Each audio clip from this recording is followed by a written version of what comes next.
Good evening, everyone in the wonderful Rando community. My name is Mr. Scruff the Ninja Tuna. I am here to show you these wonderful people that are playing today. We've got Hyrule Track and Field, represented by Tabbycat54 over on the left, and Double Dippers, represented by mooglecharm over on the right. We have ourselves week 4 of the Link to the Past Randomizer seed. This one in particular is Mystery. For a quick rundown of that, basically, we don't know what's happening. The only thing we can tell at the moment is that it is Randomizer. And unfortunately, it looks like Tabbycat has some text over her screen. Hopefully she will recognize that and close out of it. But anywho, looks like we are standard. Oh boy, okay. We have ourselves a green 20 right off the bat. This very well may be a swordless seed. Now, as far as our dungeons go, we've got ourselves a regular pendant over on Eastern, a 5-6 in Desert, and a regular crystal in Hera.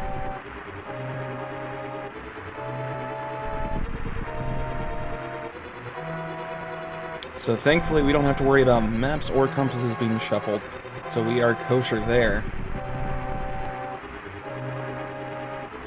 Oh, and since Uncle did actually have a sword as he was leaving, it is sword assured. Alright, so that is a good thing. Now, that 20 rupees could actually be either an armor upgrade or... No, it's probably an armor upgrade. Definitely enemy shuffle here. Unfortunately, Moogle ends up getting knocked down by that wonderful red jumping beanbag. And Tabbycat looks like she's made it past the dead rock. Perfect.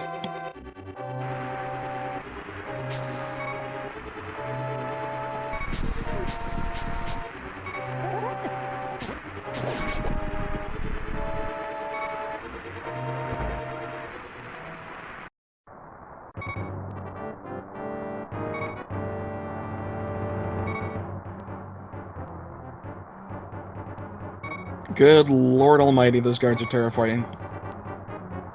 So scary, I can't talk right. Oh, look at that! Giant skeletons raining down from the sky. Such a lovely day in Hyrule Castle.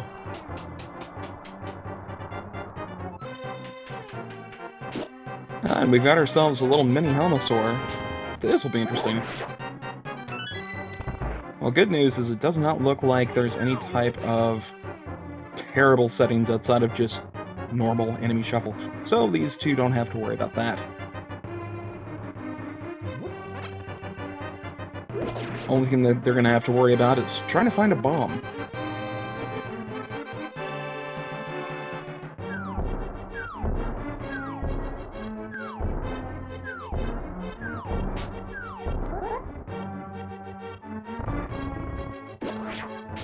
So far, other than the secret escape passage just being rude, everything else is actually quite nice.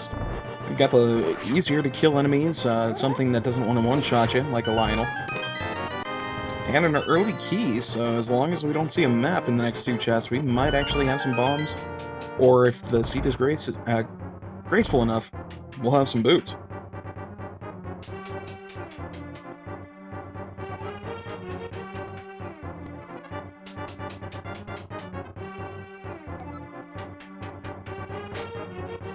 Now that small key does show this is not going to be key sanity. I do believe we still have big keys available, so let's see. Nope, looks like key sanity is not in the table here, so that is not going to happen. And to avoid bringing up silly memes, that's... Nah, I'm not going to say it.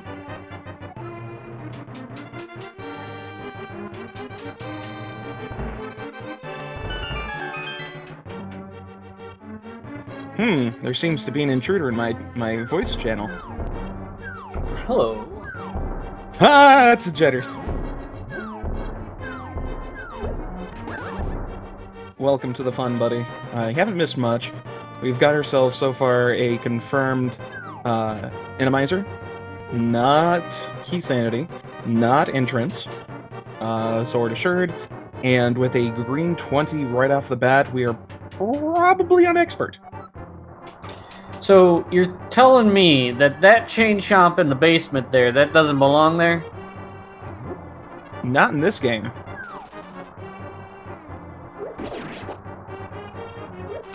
Well, I had the wrong idea of Link to the Past all along. You know, on a funny side note, chain chomps were originally in the Zelda franchise first before Mario. So, I mean, to be fair, they do belong here more so than anywhere else.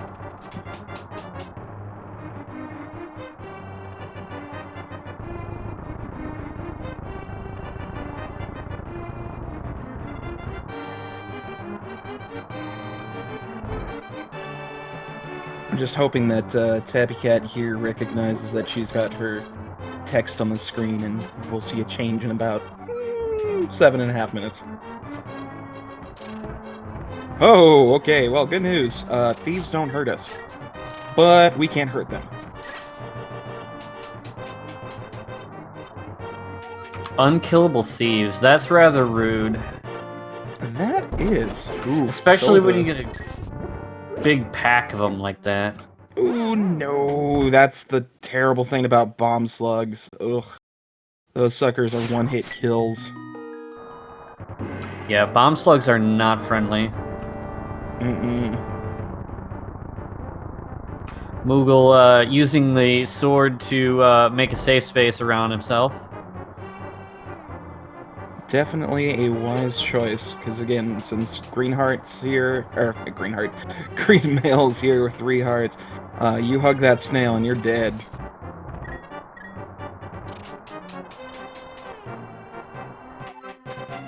I mean, it makes sense why the slugs hurt so much. But at the same time, oof. Okay, so we've got ourselves little sneaky boys coming out of nowhere.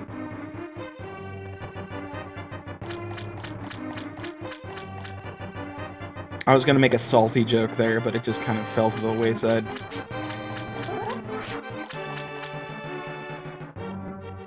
Alright, let's see if Tabbycat can go ahead and secure that key without being blindsided.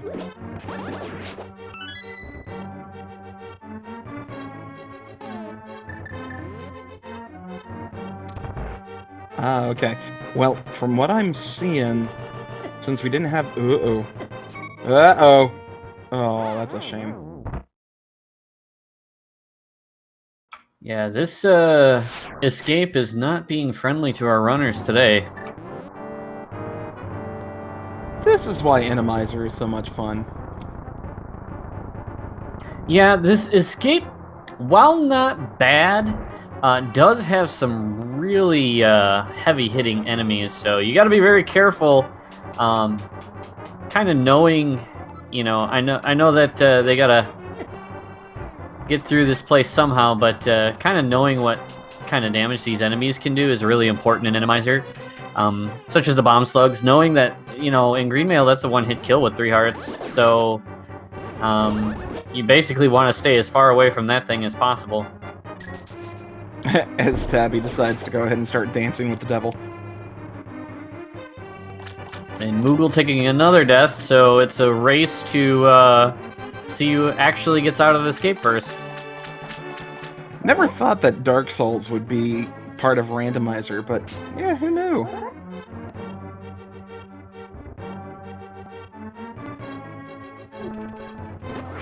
And that is smart, just sitting up there and swinging. Uh-oh.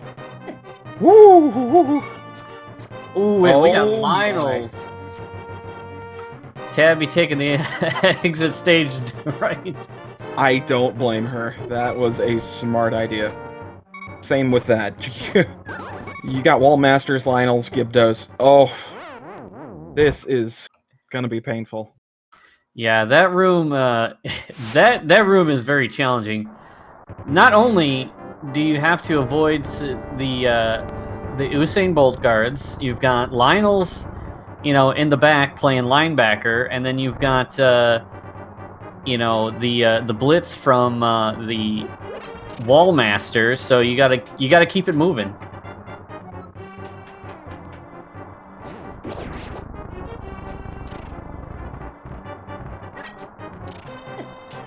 Now that we're all synced up, though, you know, both our runners are going to make it out on this try. Ooh, getting down to 1 heart for Tabbycat. She's got to be careful with that. Chat bringing up a good point. At this rate, it may be more lucrative to just try to skip the chests and come back for them later. However, it could also be, well, you know, it could also be, if we get some more bombs, like, more worthwhile to go in the bottom section and go out the top to try and dodge them Lionels in the back, because there's 3 of them back there. Yeah, unfortunately, I think Tabbycat's just trying to fight her way through now because she don't have no bombs.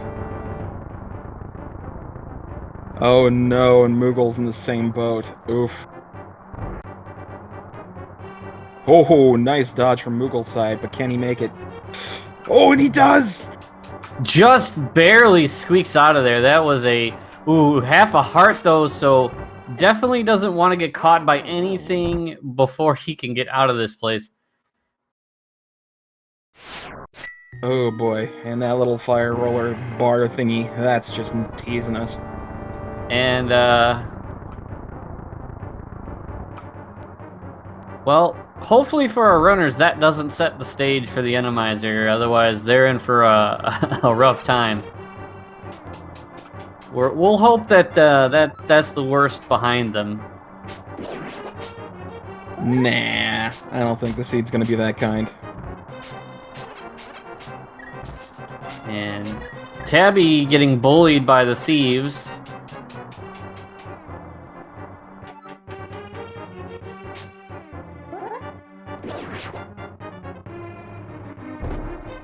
And looks like Moogle is gonna go ahead and head over to Kakariko Village. Ooh, looks like we're actually gonna see Lost Woods first. It's a good idea. Gets a couple of items out of the way.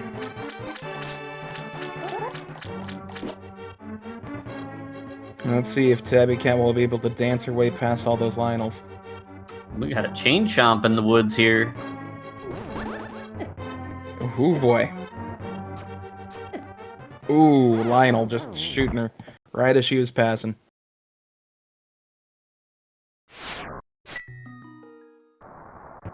And who says money doesn't grow on trees? Apparently grows out of mushroom spores. And we got a mirror in the Lost Woods hideout, so that's a nice little thing to find early on. Not going to do much for us right now, but you always love to have the mirror as early as possible. Oh yeah, makes routing a whole heck of a lot simpler, and no death warps! Yay!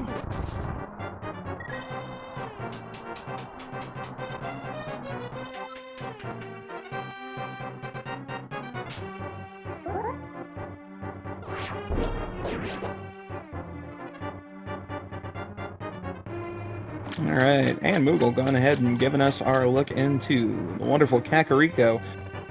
Looks like, yep, he's gonna go check out the well first. This is a little bit easier to get to the back if you don't get a bomb in the first 4 chests, so kind of a better strategy altogether.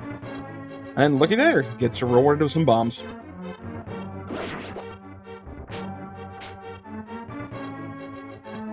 And we got a bottle, so Sick Kid is not going to be a concern. Oh! And Tabby getting grabbed by the Wall Master. If only you could just walk right back outside. That would be great.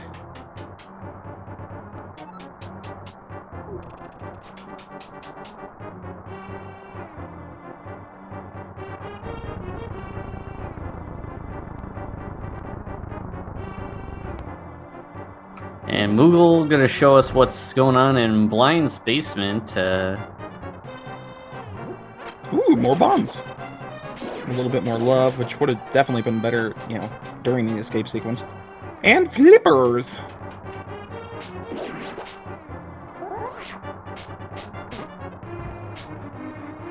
Man, we got all the nice items early on here. We got a flute as well. Very, very nice to get it when you're in CAC. That way you can, you know, activate it right away there. Meanwhile, Tabby getting bullied by those thieves some more. Just not wanting to be nice at all. Yeah, unkillable thieves are actually, they're potentially very hazardous depending on where they're at. Like, especially in that room is a great example. Those ghosts that are floating around in the room, as we saw, they do 2 hearts of damage. So there's definitely, they can just bump you into those ghosts, and it makes things harder to avoid. Mm-hmm. Thieves are just giant butts.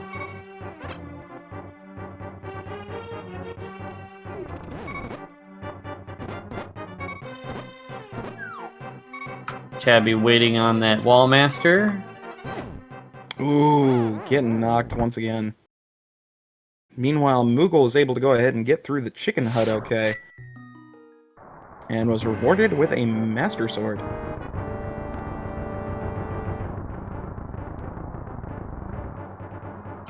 And Sick Kid had an ice rod. No wonder he had a cold. Eh.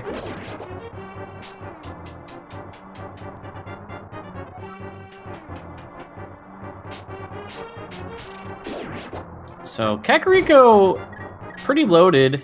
Got some nice quality of life items. No real progression just yet, besides maybe a Master Sword if you want to call in the Aga play yet. But very nice items.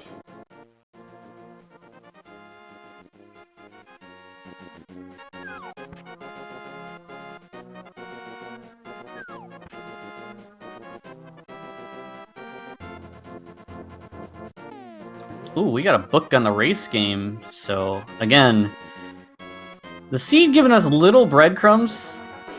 You know, we want to see glove, we want to see hammer, something like that. Moon Pearl. But, we'll take all the stuff that Kakariko's handing us. Maybe the seed's realizing how terrible that escape sequence was and like, here you go.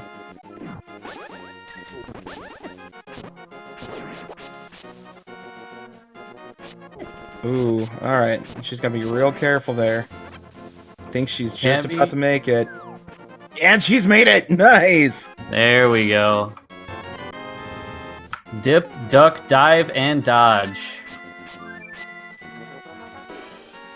And I think she is safe, as long as that little fire bar doesn't do 3 hearts. Whew! Alright, so that bit of fun is out of the way. Moogle now giving us South Shore.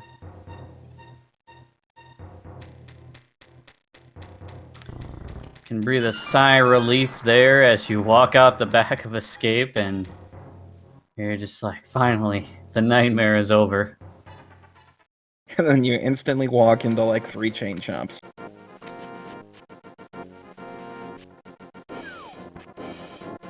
Meanwhile, Moogle going to South Shore. We'll see what's in Mini Moldarm Cave here.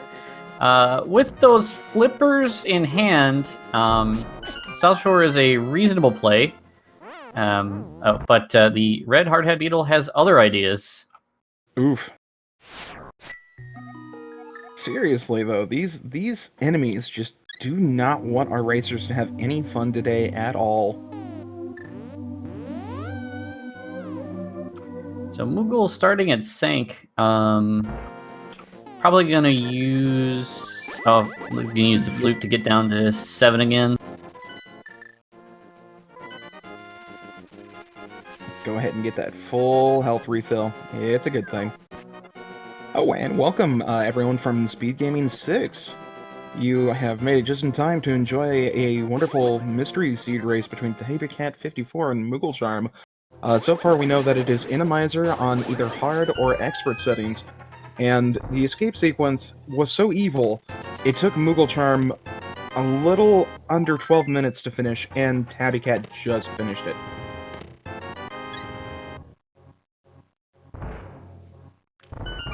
Now, another fun thing, we found the cape in Mini Moldarm Cave.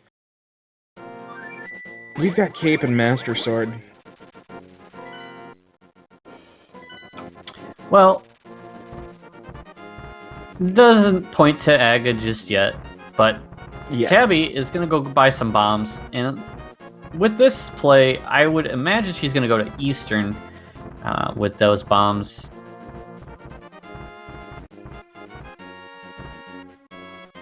Or immediately the South Shore. That works too. Meanwhile, Moogle checking out the mountains, seeing what we got up here. We've got just another 20 over there. So it's either an armor or a sword at this point. Yep. So I think it's safe to assume this is definitely expert mode.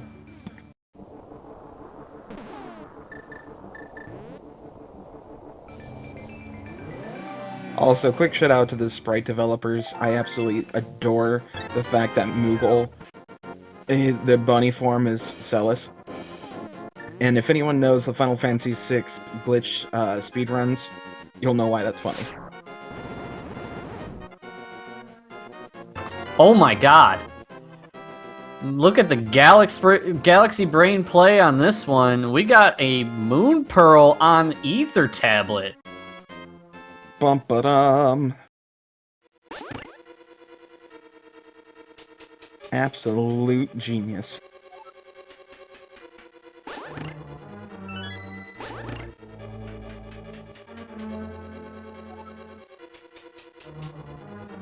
Tabby making use of that Cane of Samaria to kill those enemies.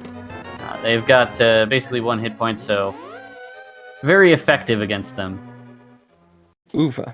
And it looks like Tower of Hera is fire-locked. Big Key's in the back basement. So until they either find a fire source or the hook shot, yeah, they're gonna have to skip it.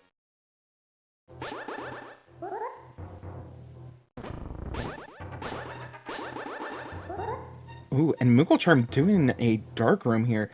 I gotta say, this is extremely dangerous, but kudos to him. Of course, with Randomizer, everything is randomized, including enemies in dark rooms. So, could be nothing. Could be a bunch of stationary things. Could be 5 Lionels. Who knows?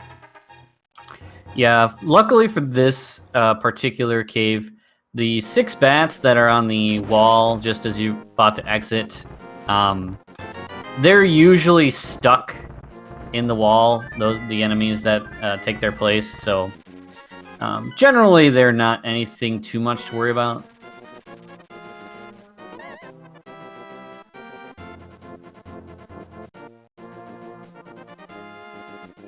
Did end up getting a Quake medallion out of it, so that's 1 of the 3 out of the way.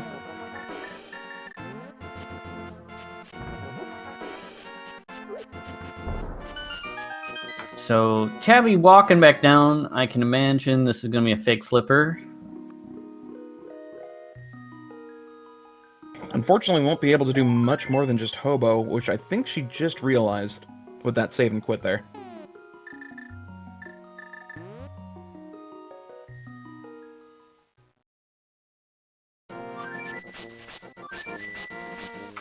So, looks like she's going to go to Eastern now, and we'll get some new information here. Meanwhile, Moogle going to check out Desert Ledge and head on into Desert. I think this is a good play. We don't have the fire source boots or gloves, so I mean, we can only check one thing if it doesn't happen to be, you know, a small key or a big key. But logic is kind of pushing us this way with that book. Yeah, it's good knowledge. With the flute, it's not a terrible check to make.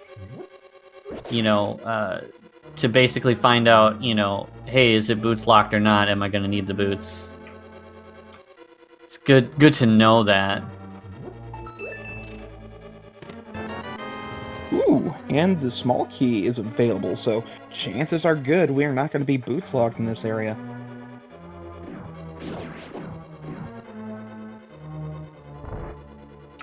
And that was so fast. I saw a pendant on Eastern. Pendant Eastern, 5-6 on Desert, and normal on Hera. We have not actually seen a Dark World map check yet. Moogle did not check that when he was up there.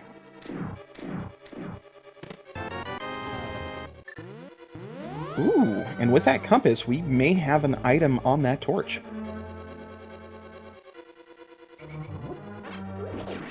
Very interesting. But stupid.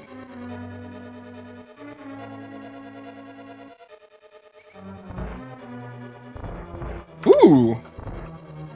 So, just a blue cane. Probably won't be back for that. We do have the cape. But, you know, time will tell if Moogle wants to go back for it, because if the, you know, magic bar drains, as is standard for an expert mode, the cape goes really fast. Go, good lord, that maze.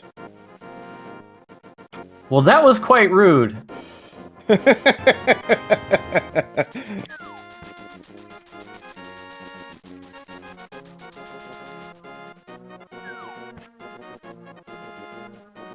I really think this seed really wants to kill these two racers.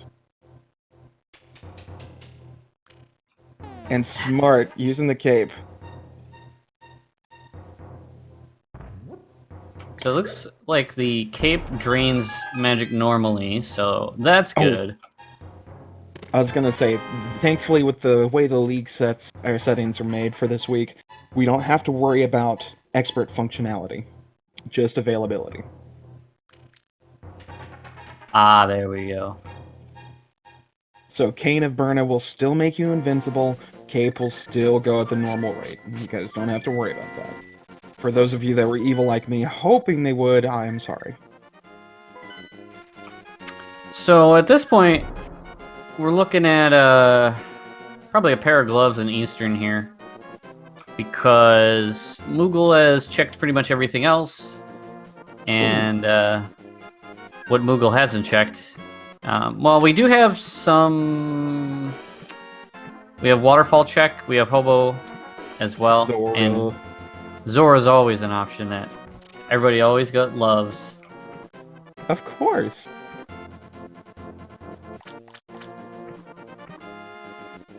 Tabbycat, please. Please. Just behave yourself and don't die.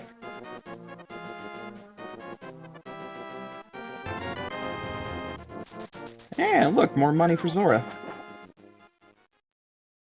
Tabby, not wanting to be bullied, puts on the cape as she walks out the door. I don't blame her. Those thieves are just giant butts.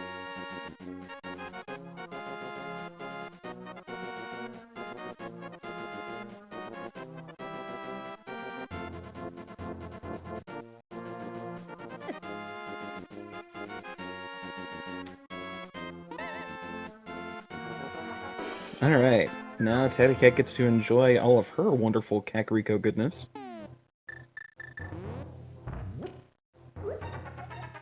Ooh, and we get a nice little hint that Turtle Rock is our green pendant. Ho ho ho. So here's an interesting thing to note. Moogle passed up an opportunity. Given that it's Mystery Week, if you get the book in CAC, I would think that you would check the PED to find out if it's a pendant goal.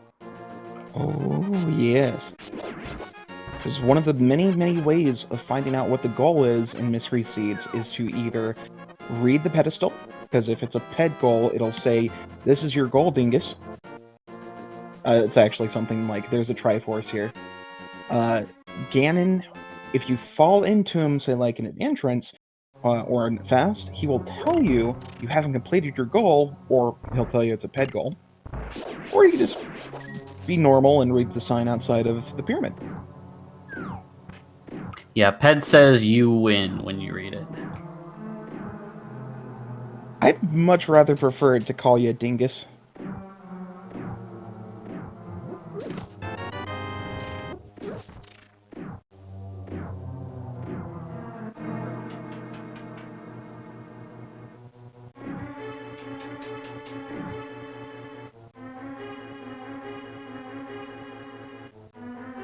Alright.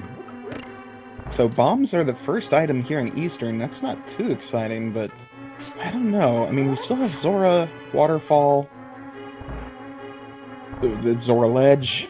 I'm thinking the seed is going to be mean and have our next progression be on Zora. You know, glove leading to back of escape, giving us the lamp like everyone keeps suggesting because they're evil and I love them.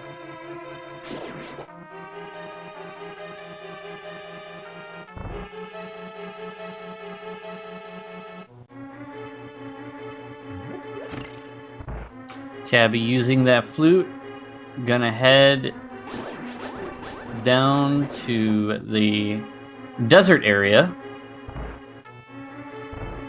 Yep, gonna check out the good old fart cave. I mean, again.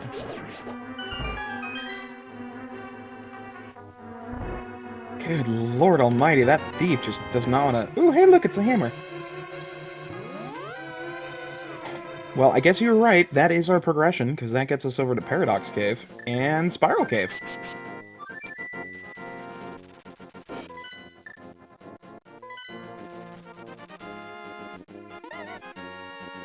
Now, you know what would be funny? If somehow Lamp was still the equation here, and Glove happens to be in the back of Escape.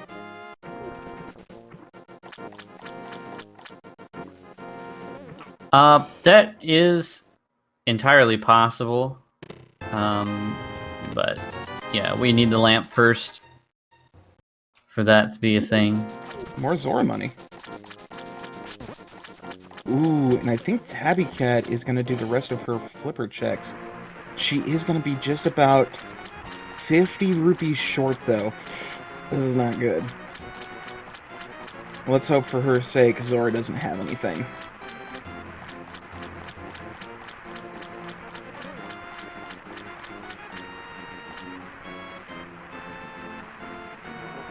Very interesting enemy set over there in Zora's domain. I'm glad that he's being nice and kind of like branching out to other species.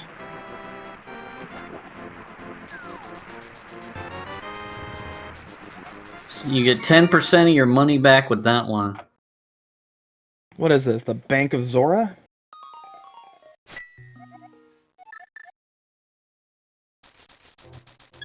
Well, that is a good sign for Tabbycat at the very least. She doesn't have to worry about going to Zora to waste any money. However, that's going to be sitting on the back of her head until she actually goes to check him out. Hopefully she'll just leave Zora alone and find everything else first.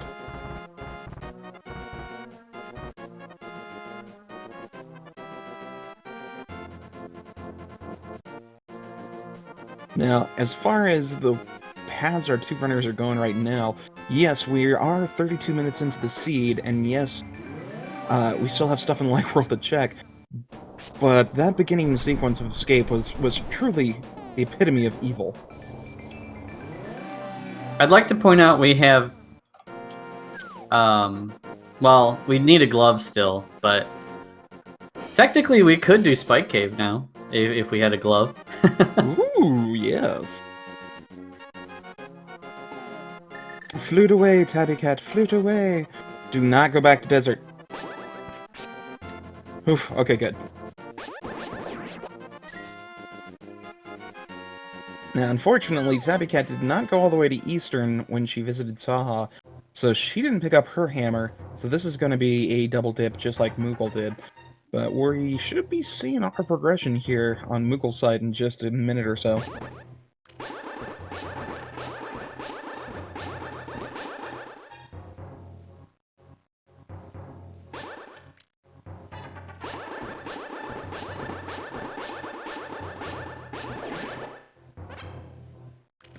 The wonderful green 20s.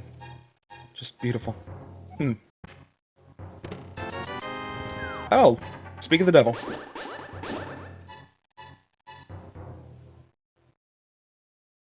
So if anyone watching still hasn't guessed it, yes, we are in expert mode.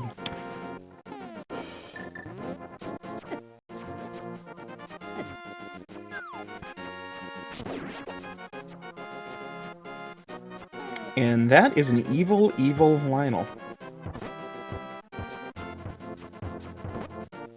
Who's about Moogle to decides that it's hammer time. And Tabbycat gets rewarded from the heavens with giant crystal spheres. I almost said a word that I shouldn't say on Twitch. And there's our glove along with a shovel. So you got your digging gloves. Hot diggity daffodil. Let's see if we can get our second set of gloves.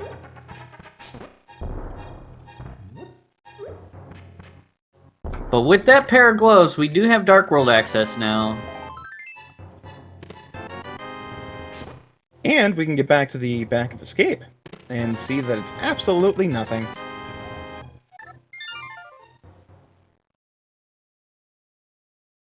Oh no, Tabbycat, don't get that money. Don't you get that money.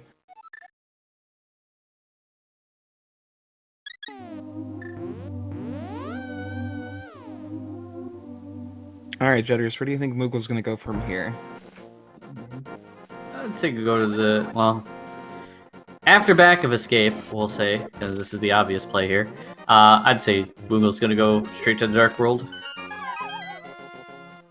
But yeah, I mean, do we do Thieves Town? Do we do Skull Woods? Do we check the pyramid immediately and get Mole Mastered? With Hammer and Glove, actually in Mystery, it might be more lucrative to start Hype Cave, and just so that you can do Hype Cave and then go up to the pyramid to check the goal.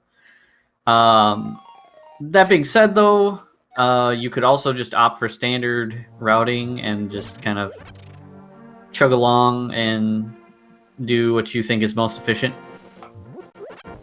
But we're here for excitement, not efficiency. And so far, we've been getting some craziness with Randomizer. So let's keep this hype train going.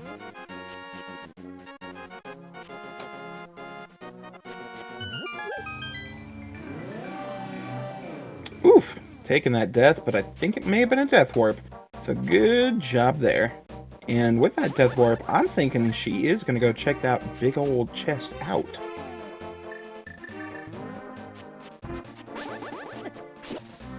And our guesses were correct. Moogle is going to go ahead and check out, assuming Lionel doesn't kill him, check out Hype Cave.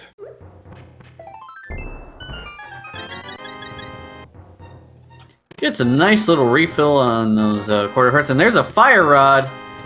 That's a good find.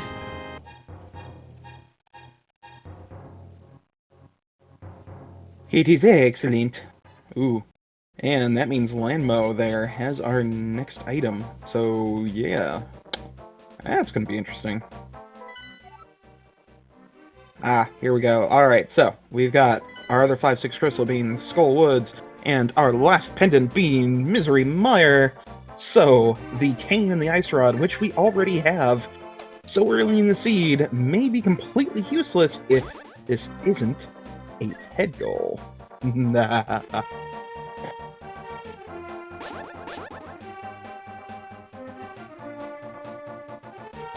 Interestingly enough, though, Moogle may have just maybe just a Titan's Myths away from a ped goal. Ooh, 5 crystals to be Ganon, but it is fast Ganon. 5 crystal fast Ganon. So that's interesting. Let's take a look at our crystal layout and see what might be the best ones to do here. Alright, so we're not boots locked for desert, so we can complete that one. We can complete Tower of Hera. We are a hook shot away from completing Swamp. We can complete Skull Woods and Thieves Town. So basically, we are a hook shot or a bow away from go mode at 38 minutes in. Or Titan's Myths if you want to do Ice Palace. Nobody wants to do it.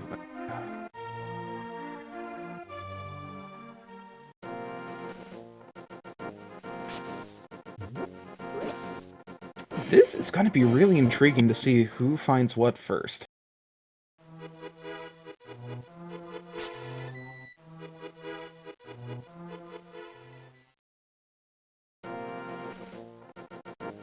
And here's the fun thing, too. At least these guys don't have to worry about PED being anything useful, because when you think about it, the only thing that may actually be decent on pedestal would be the hookshot.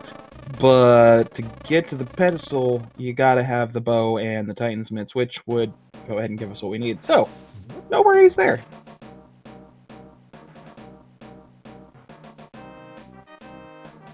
And Moogle gonna check out Skull is here. Looks like he's gonna go straight for Moth. With the fire rod in hand and knowing your crystal layout, this is a good play. Usually starting from the back. You see if you get an item on Moth and in the under the bridge chest, and you kind of work your way backwards. Whoops. Moogle getting wall mastered. Yeah, so what happened there was Moogle tried to throw a pot at the Wallmaster, but I believe there was a shadow that was unseen right in front of the Wallmaster, so the pot killed the shadow and not the Wallmaster.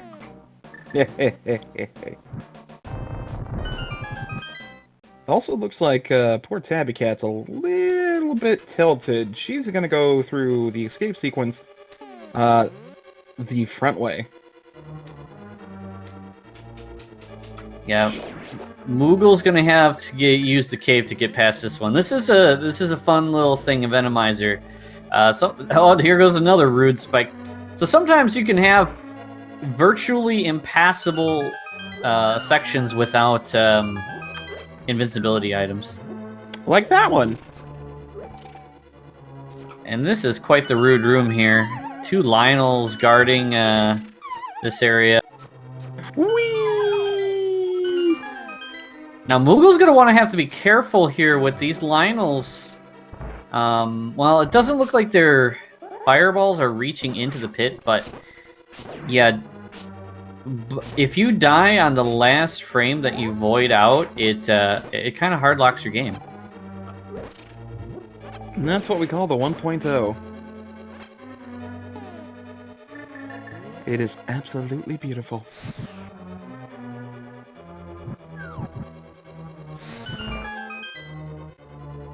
Poor Tabbycat forgetting that you actually need to use bombs to blow up that wall.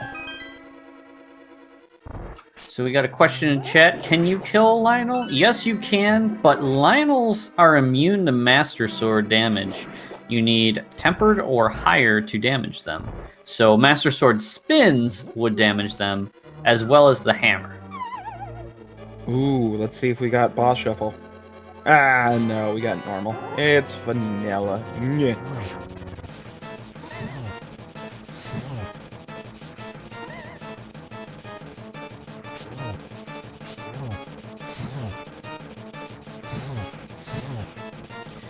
Meanwhile, Tabby back in the back of escape here, gonna find out what's hiding back there that we couldn't get before. She's going to be very disappointed that it's just $40 and a piece of paper.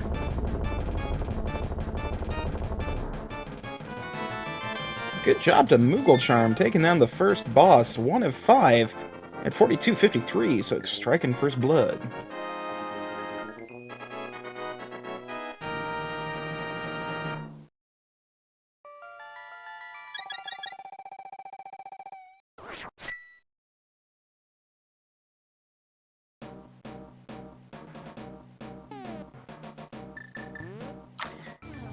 Moogle is going to check out what's on the ped. At this point, as you pointed out, it really doesn't matter what's on ped. But if he really wants those bombs, he can get them.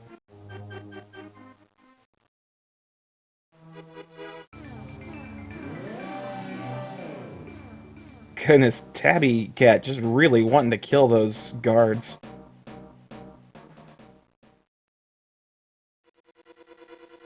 Tabby has unfinished business with this room.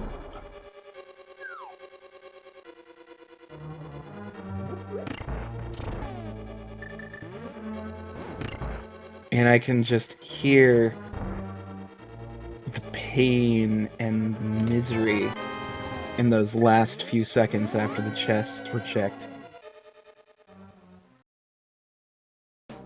Actually, I think I can just hear her screaming from her house.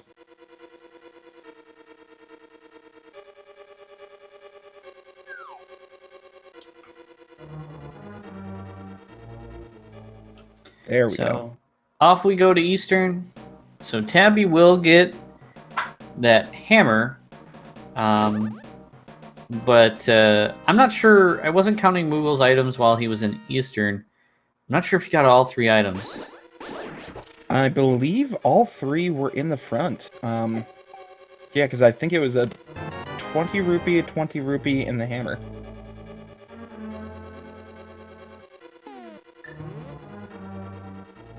See, I knew there was a reason you're here. I do tend to pay attention sometimes. Man, these spikes are being quite rude today, though. I think whenever the Randomizer is on expert, like, Sahabot just purposely puts more spikes and crystal rollers in there.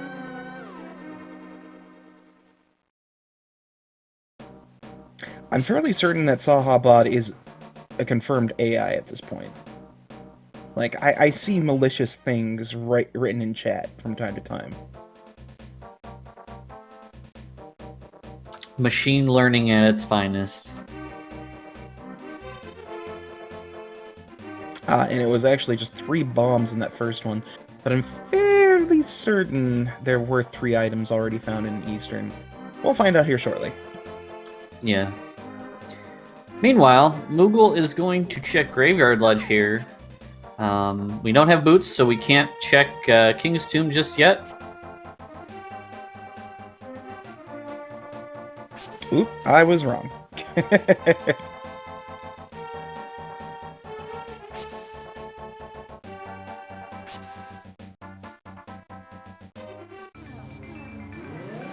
And I actually do agree with this play from mooglecharm, because this is such an out-of-the-way check for most of the time, and I mean, if you find out something really good here, like the bow or the hookshot, then it just like pushes you ahead.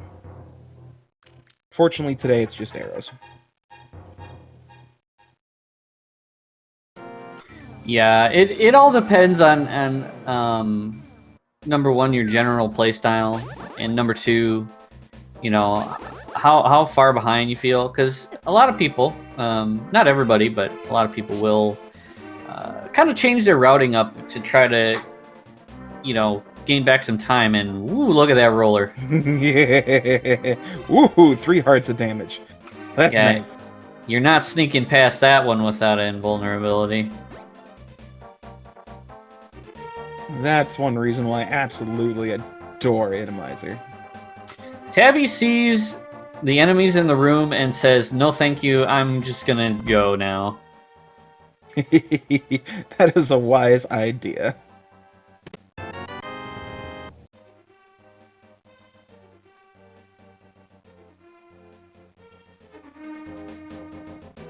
Ooh, and someone in chat actually brings up an excellent point.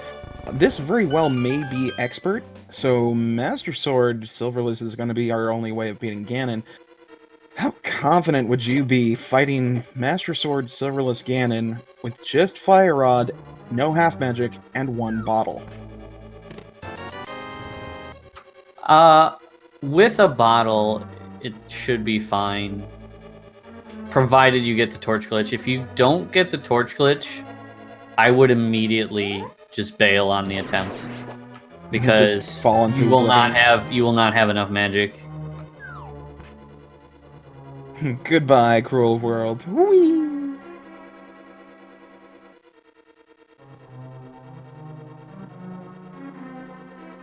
Speaking of cruel worlds, we are in Thieves Town over on mooglecharm's side with the wonderful, wonderful, wonderful Randomizer, guaranteed to transform all of Thieves Town into the Hellway.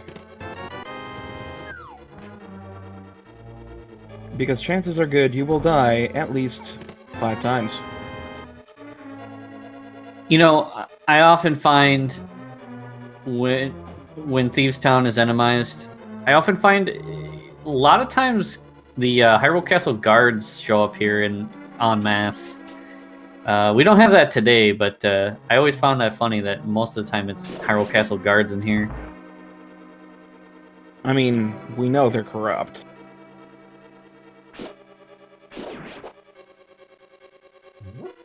Oh, and those fire rollers, bars, thingies, just not wanting to play nice for poor Tabbycat. Yeah, those fire snakes not very nice at all.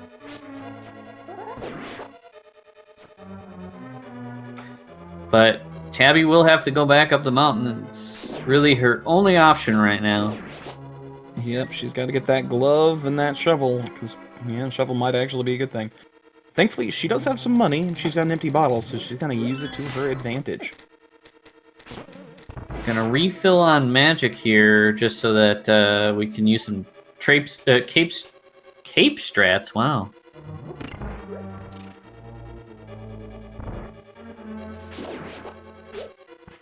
Oh man, we get the easy part of this room? Come on. Oh, okay, Hynux and a skeleton man. I feel better now.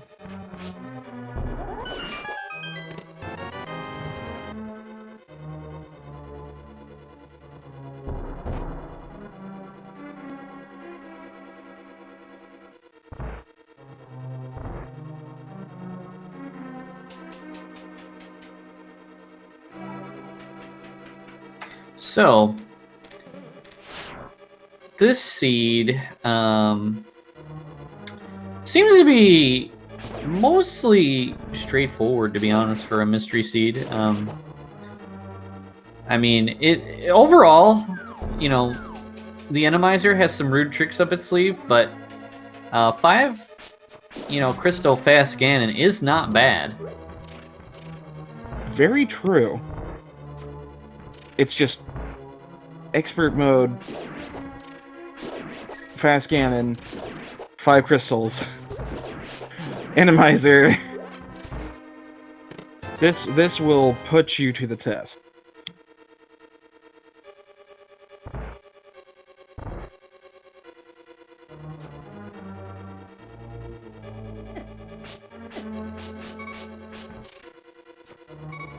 Ooh, Moogle's got to be real careful there. Tabby using that cape to good effect, getting past all those fire snakes and getting some big 20s. And since we've got ourselves the pot lid, the master sword, and the green tunic, and pretty much all the health we're going to get, I have a feeling that we're going to see nothing but green 20s for the rest of the season. You mean there's no pink 20s? I want pink 20s.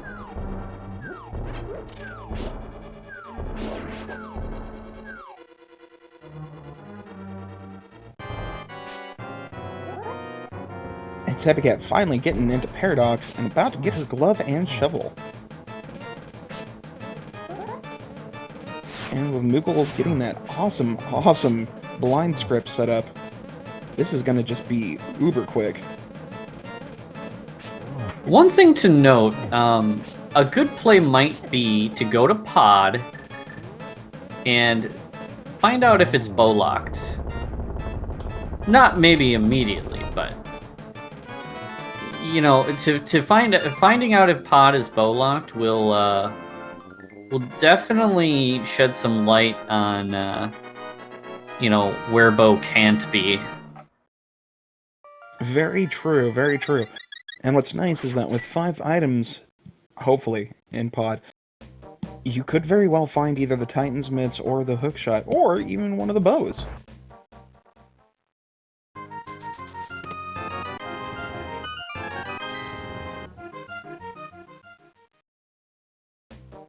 And welcome, people of Speed Gaming 5.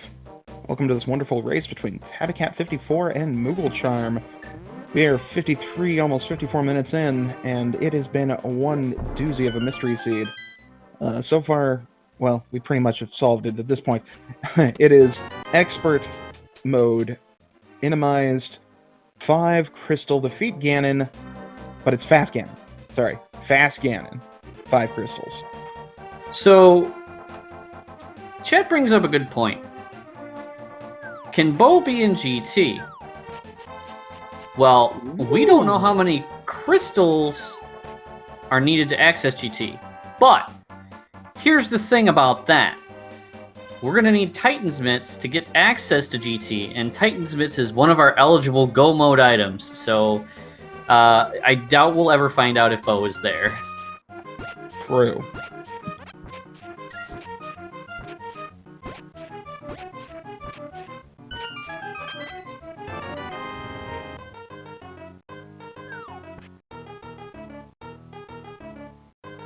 I'm kind of like in this weird state of purgatory right now with these two runners. Because I'm looking and like, alright, who's gonna find the Go Mode item? Which one's gonna realize they're in Go Mode? And who's gonna go ahead and just bolt for the finish line? But at the same time, how many times are they gonna die? Because after Tabby picks up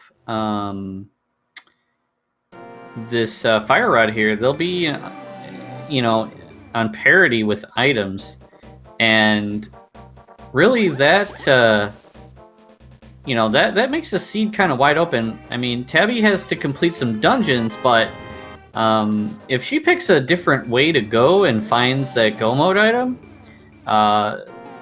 we don't know how long it would be till Moogle would find something like that. So that anything is still possible in this race. Anything is possible if you believe in it. Ooh, and thankfully she is going to go ahead and check out the pod area. I'm glad she's deciding to do this because I've been drilling it into her head that as soon as you have the items to complete a dungeon, go do it.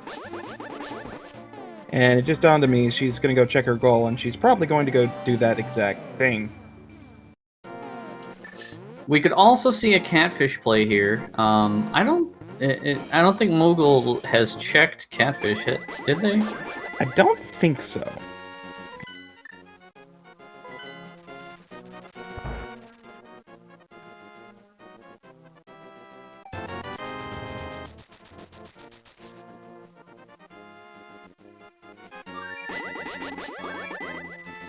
So, nothing there. And we'll see where Tabby heads off to. This is where a divergence could really pay off here. Yep. And here goes Moogle checking the Bombos tablet. We did see that just a moment ago from Tabby's side. It's just $50. Yep. And so Pod honestly looking like the play to, because Moogle's checked a lot. Yeah, I mean... Well, I take that back. We do have that one item on Landmo, which could be the one we're looking for. And we've also got Spike Cave. Yeah. And Hera. True. And Hera.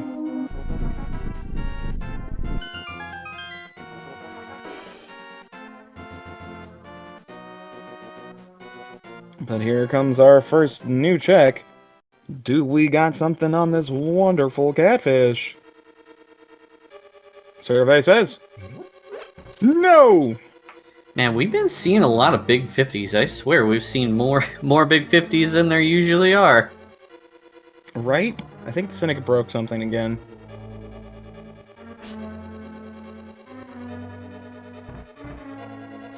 No. I know why there's so many big 50s. It's because of all the thieves. We're just stealing all their loot.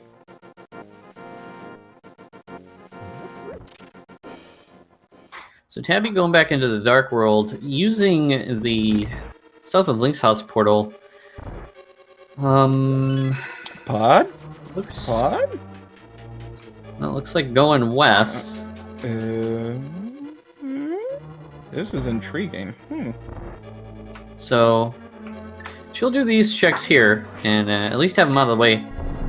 Well, it looks like she might be thinking shovel on the mind here. Very true. Very true. Well, while you enjoy contemplating what Tappy's routing is going to be, I'm going to enjoy this cookie. You're not allowed to have those unless you bring enough for the rest of the class. I do have a lot of cookies in my closet right now. Chat wants 1 cookie each. I'm fairly certain I have at least 500 cookies in my closet. I don't know teleportation, though, so each one of you guys are going to have to come find me in Oklahoma.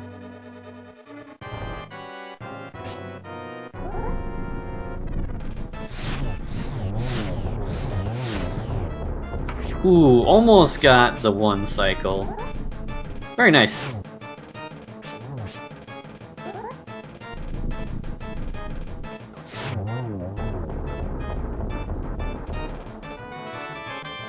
And is bottle progression? Let me check. No, bottle is not progression. I mean, it just depends on what's filled with, you know?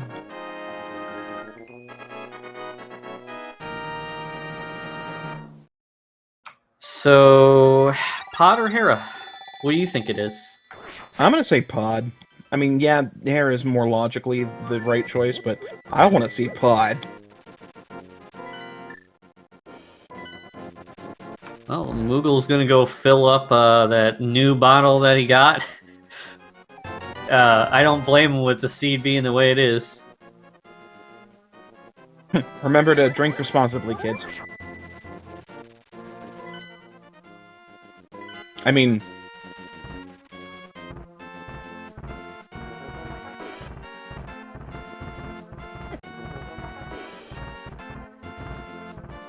So, Moogle picking Hera as the next choice. I don't... You know, I don't see anything wrong with this play. You gotta get Hera done anyway. Mm-hmm. And while Pod may have more items, because you have to come here anyway, you're not wasting any time doing this. Exactly. And it's not like you'll ever have to come back up to the mountain since it's fast scanning. So yeah, it's not really a loss at all. This is honestly the better, more logical play. May not pay off, but it's logical.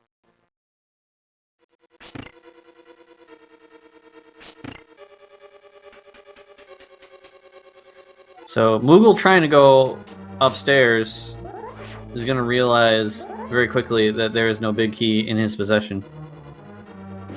Yeah, unfortunately, Moogle is not Lock and cannot pick Lock.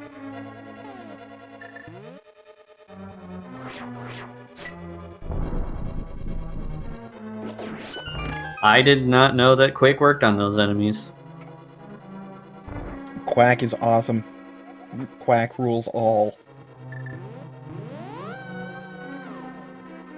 And yep, you called it. So off we go to the basement to have a little coffee break. We don't have hookshot, so no fancy tricks today, no Harapot. Well, while we're taking this wonderful 37-second break, we want to remind you to give a follow to these wonderful runners. They are taking the time out of their busy work schedule to show us some awesome entertainment here. And the fact that they're doing such a crazy seed just proves that it's always entertaining to watch these runners. So be sure to go ahead and click their links, give them a follow. They'd appreciate it.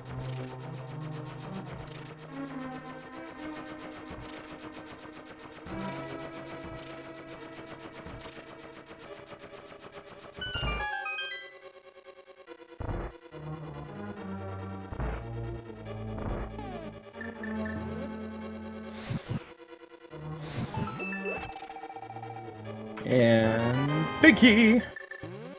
Yep, we got our vanilla big key. Tabby is going to go ahead and get a little bit of a magic refill here. I keep forgetting that there's a full magic in that pot. Little note about that. If the Wallmaster spawns as you're picking up that pot, it will despawn the full magic underneath it. So just one more reason as to why you should always hate Wallmasters. Got it.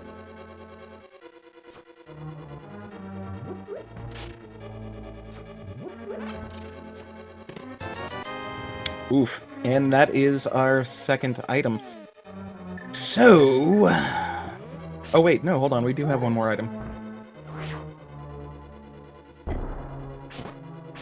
Come on, hookshot. Oh. So, pod is the play. Or pyramid fairy. One of the two. Either way, it's gonna be hilarious.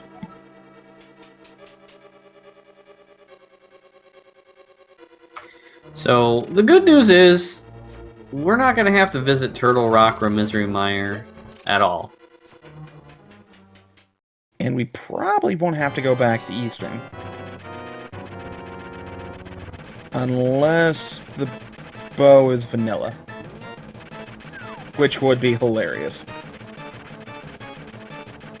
Yes! Yes! It just dawned on me. Lamp and pod logically gets us access to vanilla bow. Yeah!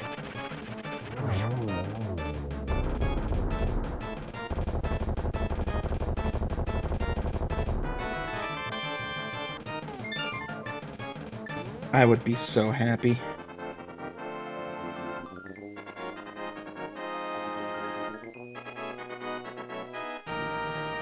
Alright, and as Moogle is picking up the fourth crystal, Tabby is about to get her first.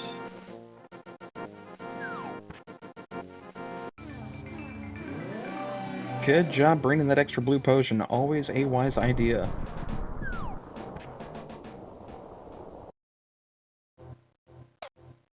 Ooh, we get a spike cave check. I actually kind of like this play here. You're on the mountain, and this has a good chance of kind of sealing the deal if you find something here.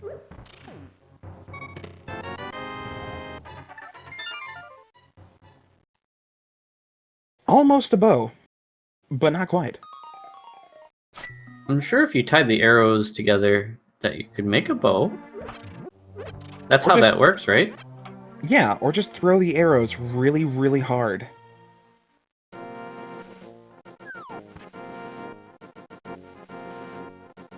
Okay, I'm not gonna say anything just yet. But oh my god, that was an amazing moth fight. Holy cow. Freaking getting me on the edge of my seat. Whew! I think that's just gonna be my motto for the rest of this match. Just, whew! And it looks like Moogle headed over to the bomb shop, gonna check out Pyramid Fairy here. Realistically, I think we'll be in go mode within the next 15 minutes. Very possible. Because the next item we find pretty much has to be go mode, I think.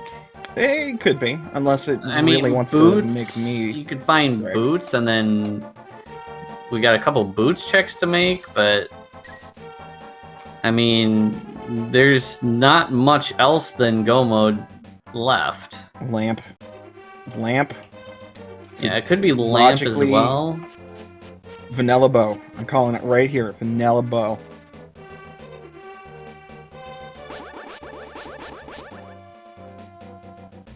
Let's make it happen, game.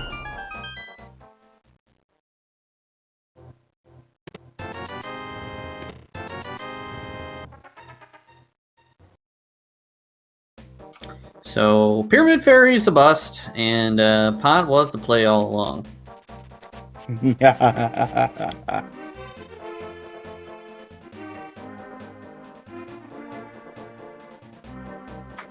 But Moogle's gonna check out Catfish first, get that out of the way. Be sadly disappointed at the $50 it's vomiting at him.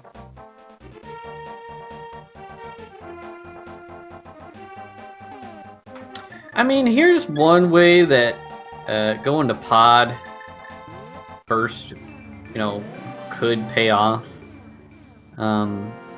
Is if the bow was like in Pod in like the first chest or something, and you could just go mode the rest of it. Like that would be something beneficial, but really, who knows what's in Pod?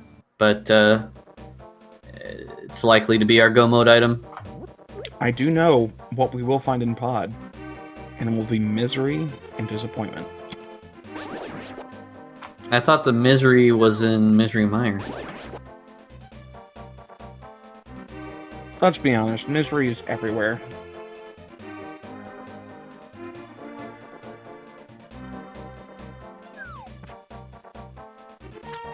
Also, these cookies are delicious.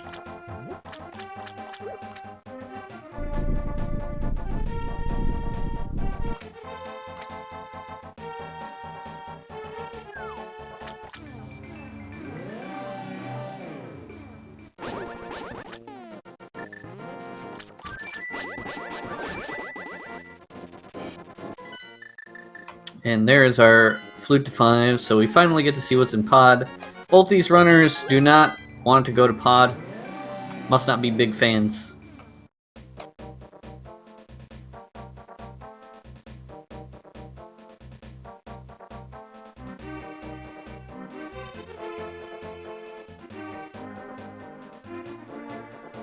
So Tabby gonna do Village of Outcasts here. Gonna wrap up Thieves Town.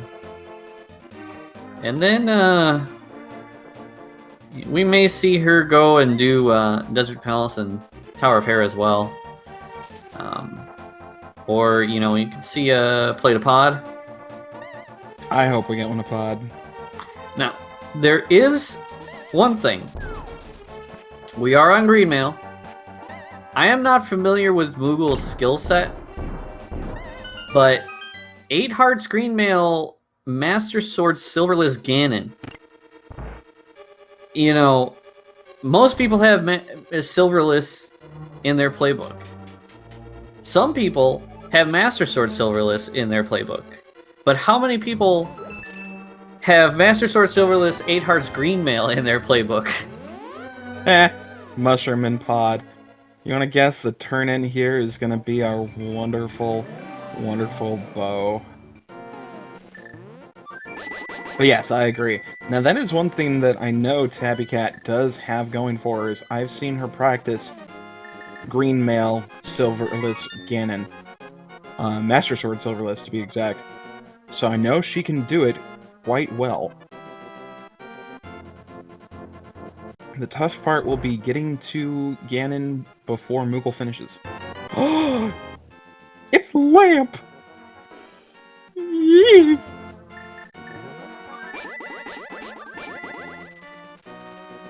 Oh boy, I feel it in my bones!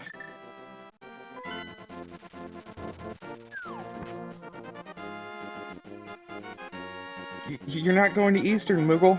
Go to Eastern. Come on. Prove me right. No! Bad Moogle. I think Moogle is trying to figure out what there is left here. I wonder if Moogle forgot about the Eastern item. I think he did. This could be big break for Tabbycat to get back in this race here. Because it's kind of interesting to watch Moogle at this point. Because really, there's nowhere else to go. Moogle going for the Aga play, you think? Lumberjack check. Nobody's checked it yet. It could be here. I think it's actually a heart piece. Is it? Is it really? Because... yep, it was a heart piece, because that's now a 20. Well, okay. I was getting excited for a moment. It's alright, it's alright. That would have been an interesting turn of events. We will indoctrinate you into the school of evil someday. Anyway, I'm not sure what this play here is. Is it a swamp check? Oh, yeah. I was gonna say, because we can get into swamp, we could do the first 4 checks. Oh, that's right, we have swamp. Now, that's so weird though. I would want to go ahead and play on that lamp. I would so want to play on that lamp. Well, it's a hard, kind of a hard decision, really. If you skip past the eastern big chest, you can, leave it for dead. Swamp does have a lot more checks than Eastern does. Does take longer, but realistically, you have better odds of finding something you need here since there's more checks. I don't know. It's a tough call. Yep, it's one of those things where do you follow logic or do you take a gamble?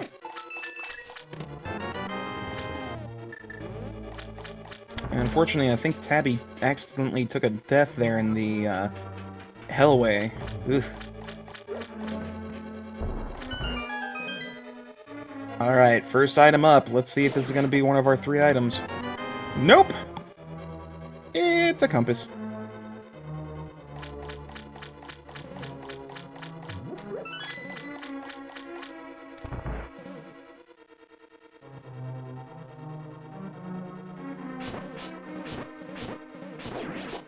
So yeah, to just verify what we're needing here, we are looking for either a bow, a hookshot, or the Titan's Mitts because we just need to finish either Pod, Swamp, or Ice Palace. Since this is Randomizer, none of the enemies will need to be killed with a bow, but Pod is going to be hard-locked with that Igor statue, which you need a bow to shoot to open. Swamp, of course, is locked with that hookshot, and Ice Palace is locked with those wonderful Titan's Mitts. So we are just looking for one of those 3 wonderful items. As soon as we can find one, we are done. We just need to rush over to that dungeon we can complete, and we're good to go. Yeah, and with Randomizer, the right side of Pod is not bow-locked, so it's possible that we could progress and find something. Now, the bow won't be there because of the way Randomizer is applied after the logic is applied, but we could find something else there. Now, I wouldn't go back to Pod after leaving, but I would have continued on, and that's something that can easily be overlooked in Randomizer. I love Unkillable Thieves. They're so great.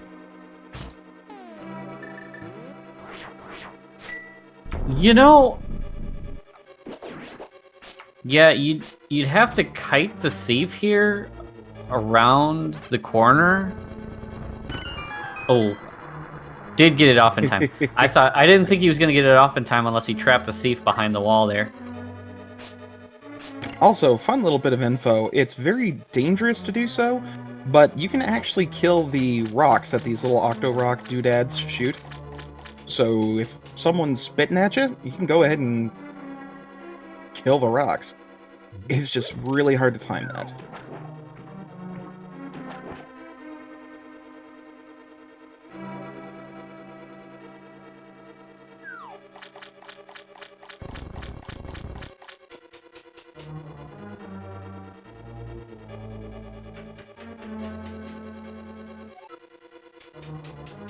Now, as chat was pointing out, Moogle skipped the southernmost chest in Swamp there.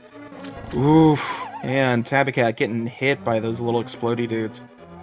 Having to start over again. Go back and get blind all from the basement. Oofa. Well, good news is you don't have to go and actually hit the, or bomb the wall, or ceiling. Floor? Thingy! So we're good. So far on Moogle's side, just 20 more green rupees, so possible heart container, heart piece, sword, armor, shield, or a potion bottle.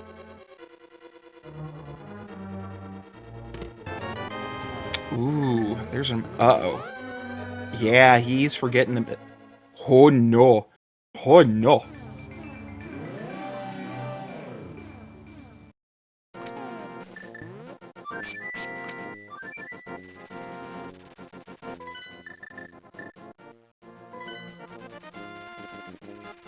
Yeah, if that chest in southern part of Swamp is progression, then... Oh boy. Now, the nice thing that Moogle has going for him here... Oh, he's doing the Eastern play. Nice! The nice thing that Moogle has going for him here is that with that lamp, Dark Maze in Pod is in logic, and I've seen a lot of times where that actually will have our progression.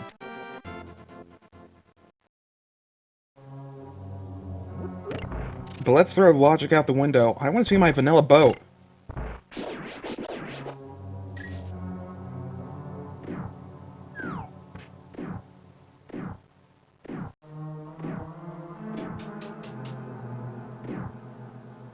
Come on, vanilla bow. Come on, vanilla bow.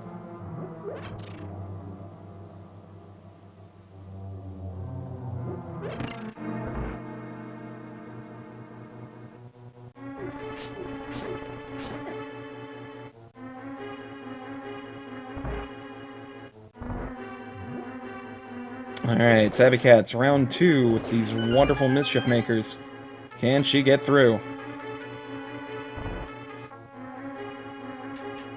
And she makes it!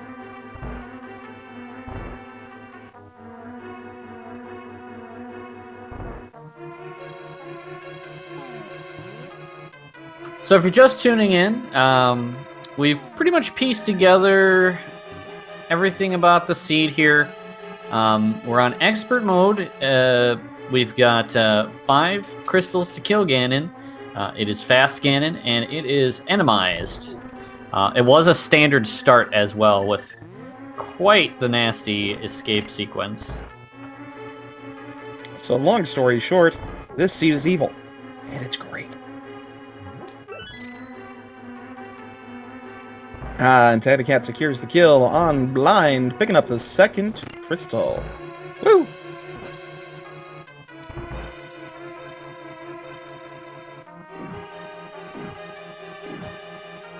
So what we're looking for right now is Titan Smiths, Hook Shot, or Bow.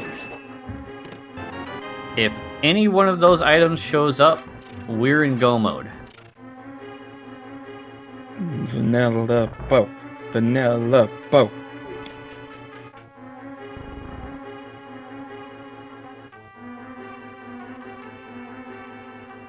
And drum roll, please. It's a Dang big it. 20. That's the last item. Pooper. So Tabby is gonna go finish off Desert and likely going to go up to Hera as well. Just get those crystals out of the way. Meanwhile, Moogle is doing some thinking. Yeah, I'm not sure if Moogle quite remembers that Pod isn't bow locked in Randomizer. I think it's one of those where like he's just thinking. He's like, where to go? Where to go?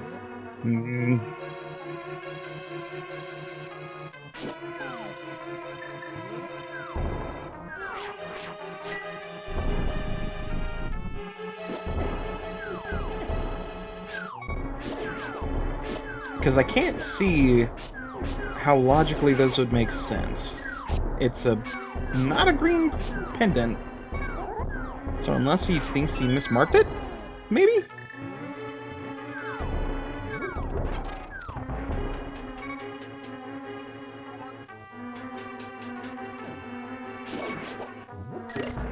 And chat does make an excellent point, since Eastern is also bow-locked in the vanilla version of Randomizer. That should have reminded him, hey, Pod's not bow-locked.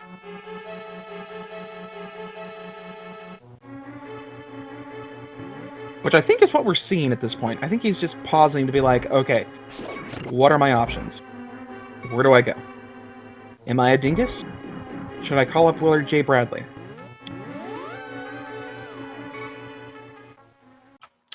I mean, the other thing is, we're pretty sure it's not boss shuffle. But Fairly I certain. guess it still could be. And we could have just gotten 4 vanilla bosses so far.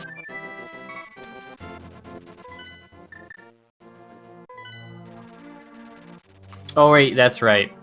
Mhm. Thieves Town. Thieves Town is the big tell there. Okay.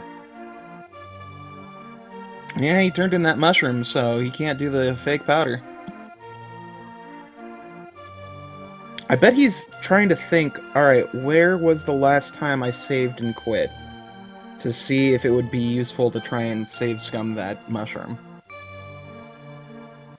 I bet you that's actually what he's thinking.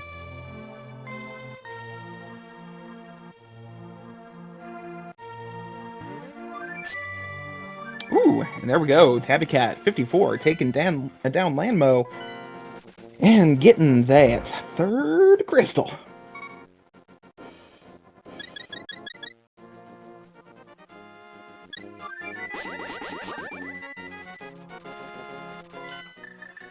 So, Moogle is going and checking some more places and going back to Pod here.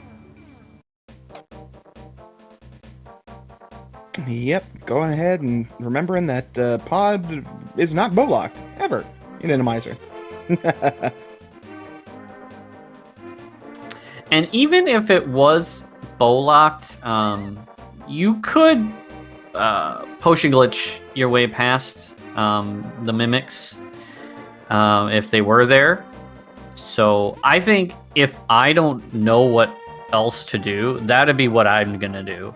Is at least I'm doing something, and maybe I find not what I'm expecting, but you know, Titan's Miss or Hookshot could show up, and that's also just as good because clearly he's thinking about the bow logic here.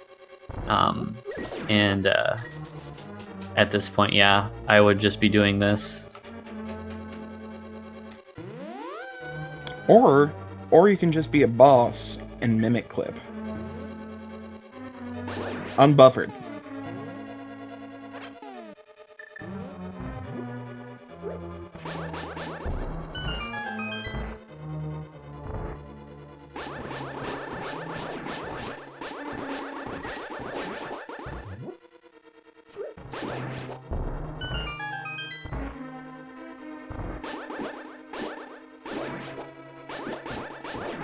Such a wonderful, wonderful room. 2 little jellies and a moldworm. Beautiful. And even if Moogle does find Go Mode here, we still have the challenge of getting, completing a Master Sword Silverless 8 Hearts Ganon. Yeah, that's 2 hugs. And dead. That's 3 fire bats and dead. That is 1 slip up of your finger, and you're dead.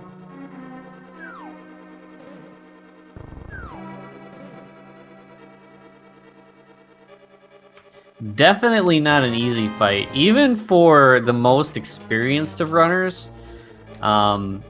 They definitely will be playing very carefully on that. You don't want to play too aggressively when you're at the razor's edge of death by the time you even walk into the fight. Yeah, you want as much of a handicap as you can get. So get the potions, get the potions. You want to make sure you're full health, full magic. You need to go in there headstrong.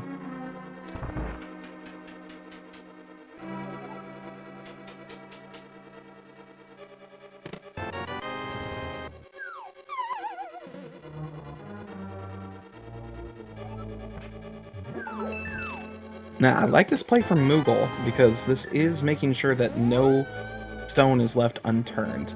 Because, yes, key logic is a big thing when it comes to pod travel, but you don't want to take that gamble at this point in the seed.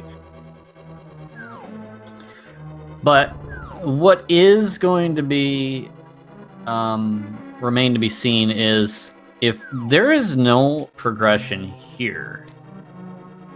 That means it's pretty much in the swamp chest there, and it's gonna, like, when you skip a chest like that, that's obviously unintentional, and therefore it's gonna be in your mind. You're gonna think that you cleared it, and that's the harder part So we'll hope that you know, that Moogle, you know, because you hate to see that in any race, you know, where Oh yeah. where it comes down to just a skipped check that you forgot about, because that always feels bad. But A mistrack, a skip check, something that was clicked by accident. It's just gonna be heartbreaking. yeah, Although, gotta say real quick though, with that the key logic layout that we've had so far, I'd be willing to put money down that we've got our progression here in the Dark Maze. With that lamp telling us to go ahead and come back here, I think Moogle's actually safe.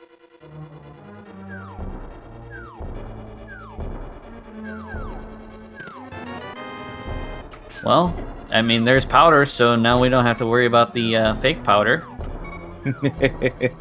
Oh man. And there's Hookshot. And there it is. Oh dang, Tabbycat's doing the Spy Cave as well. Alright, so at 130 and loose change, mooglecharm is in go mode. Meanwhile, Tabbycat catching up with 4 crystals now. So, it's very possible that Tabby, if she does go to Swamp right now and gets the bow in Swamp, we could have a race on our hands, folks, and that looks like she's going to Swamp now. And that's, of course, assuming there is a bow in Swamp. Now, again, Moogle's in go mode, Tabby is not. Moogle's a little bit ahead right now, but this Ganon fight cannot be underestimated. No. Okay. For anyone that has joined us late that did not see the first 15 minutes of this stream, take a moment, bring up the VOD, watch minutes 5 through 15. You will see exactly why this is nuts.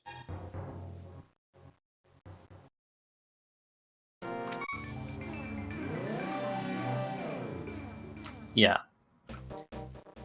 Most of the time, you know, we have Tempered Sword and maybe Blue Mail, you know, but we are afforded no room for error on this, and it's expert mode, so we're not getting half magic either. So basically, this is as good as it gets for the Ganon fight. You have 2 bottles, and you can fill them with whatever you'd like, blue goo, but the damage on Ganon is going to be a big factor. Oh yeah. You're essentially just stuck at 8 hearts, green mail, Master Sword. It's really going to be 2 hugs and you're dead.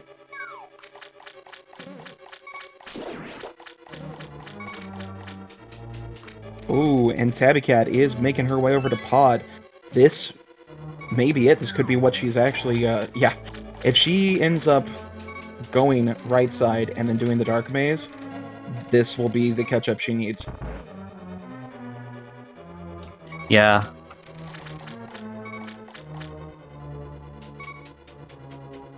Looks like Moogle is going to go for a diver down play here.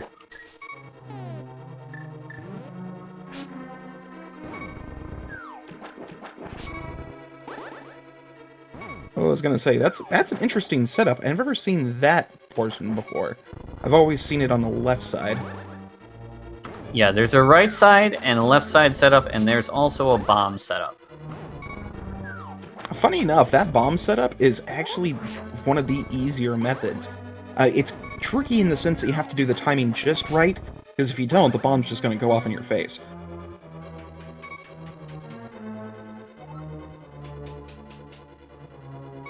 The important part to note about the bomb setup is that you can do it without the cane. You can do it pretty much on any equipment. Ooh, and there's a death. Oof. Oofa. Now, do you continue on, Tabbycat? Yes! That's it. Do it. So all things considered, Tabby is not going to be too far behind.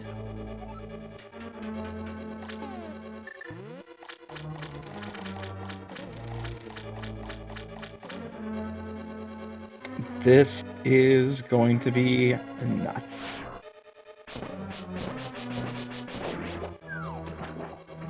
I think you actually hit the nail on the head, though, about the Ganon fight.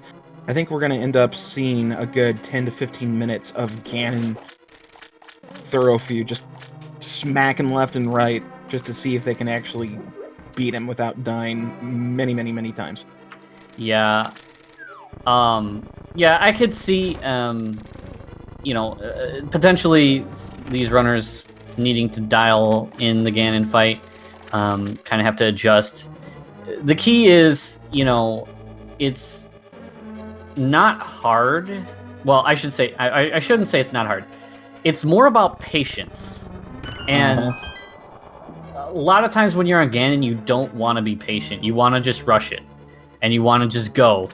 But you have to have the patience when you're on this sort of equipment.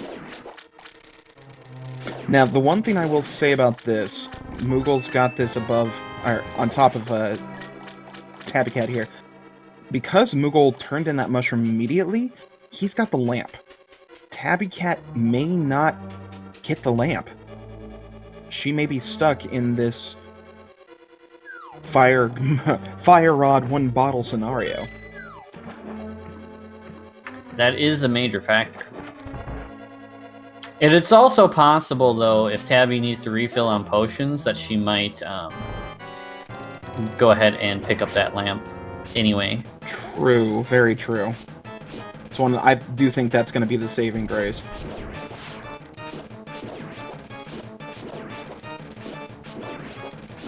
Yeah, mooglecharm just playing it safe, not trying to do anything fancy, one puff at a time.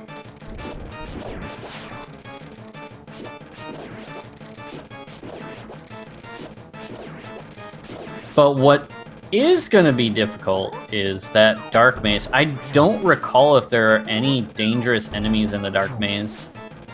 I did not see any. Nothing that was too evil, so to speak.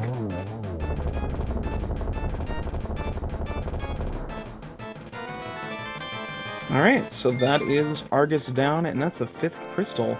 So Moogle is going to go ahead and make his way to the pyramid and start that Ganon fight. I'm pretty sure if he used one of those potions, he's more than likely going to go check the potion shop and get a refill.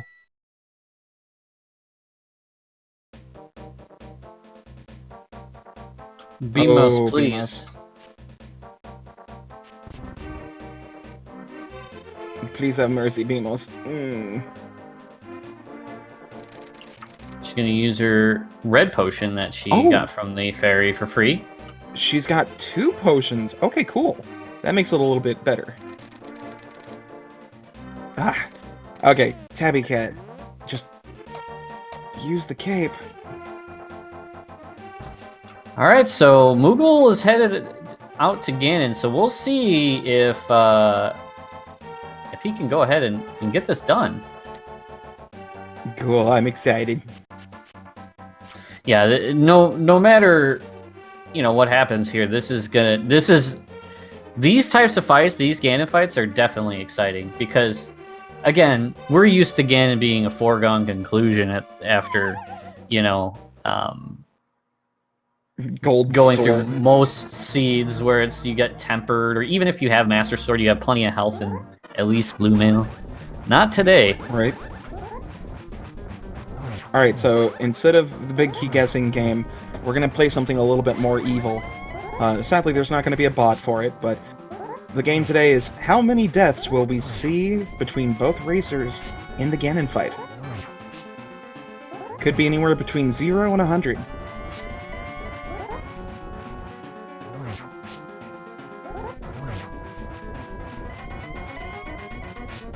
So as you can see, the Trident did 4 hearts of damage to Moogle, and yeah, that means can't be taking too many hits here. Nope. And it does look like Tabby decided to nope out of pod, not going to do the dark rooms, but we'll get that lamp. Hopefully that will incentivize her to go immediately back. Ooh. Oof. Alright, that's 1. Add that to the ticker. Yeah, that position for Ganon is deceptively a little dangerous. You definitely have to go a little bit lower there.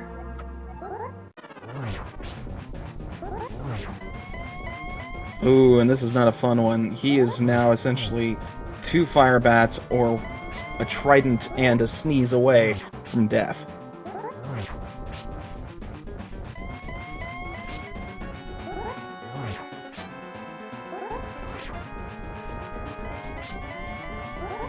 And for anyone that hasn't played in expert mode, functionality, or availability, this just goes to show how painstakingly difficult this kind of stuff is. Fun, but difficult.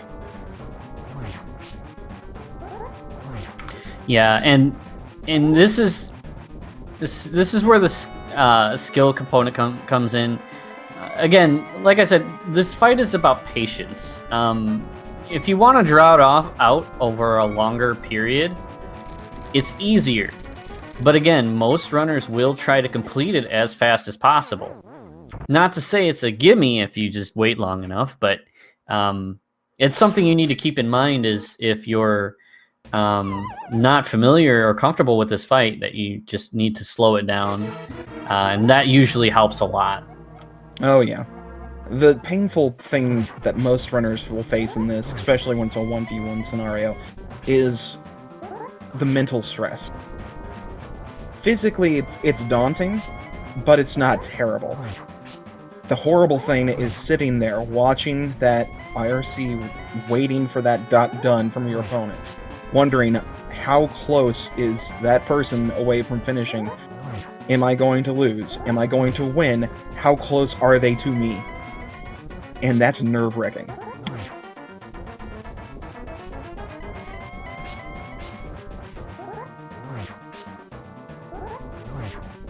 Yeah, and the other thing is, even on something like this, if you have more bottles or if you had half magic, you could use some of your invincibility items to kind of get you through the fight, but you know, you need every resource in this fight.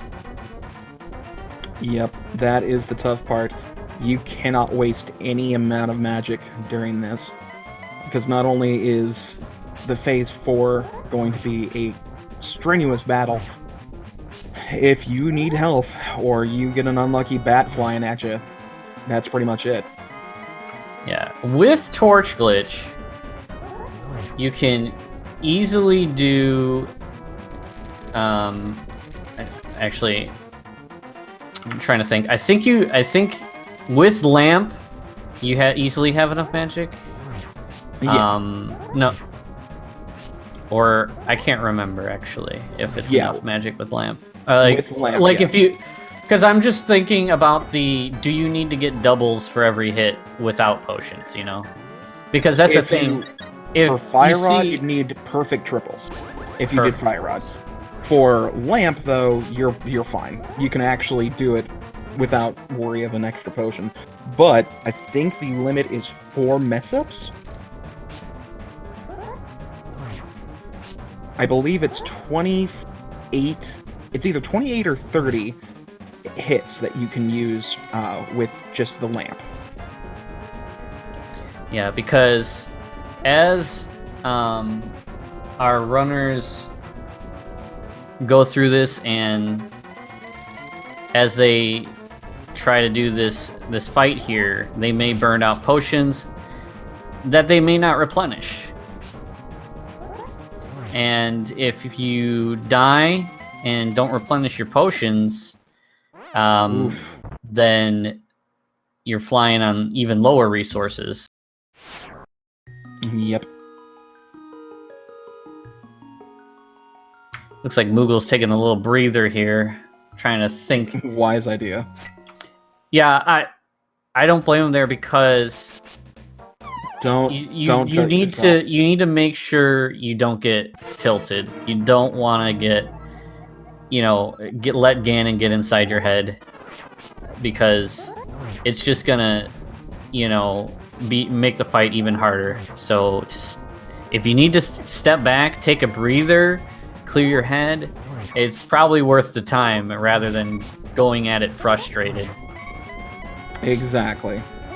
That's the biggest thing when it comes to these more challenging modes. It really is just a test of your psyche.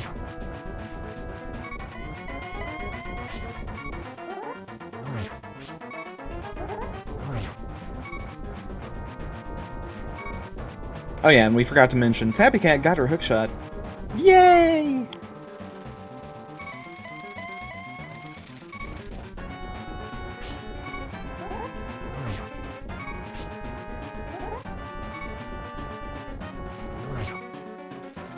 Yeah, Moogle is starting to just take it very, very carefully, being just fine with a couple of hits here and there, and you know sometimes that's what it takes. Is you just gotta calm down and just take it.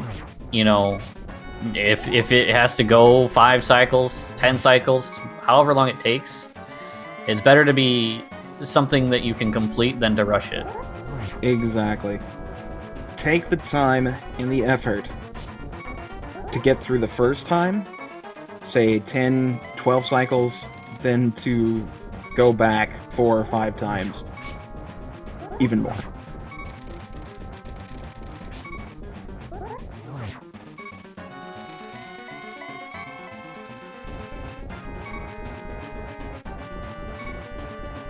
And as we're watching this amazing Ganon fight, just make sure to give these runners a follow. This has been a challenging seed. Ooh, and another death.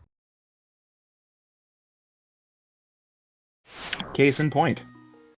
Yeah, this has been quite the rough seed, and I'm sure they would appreciate a follow.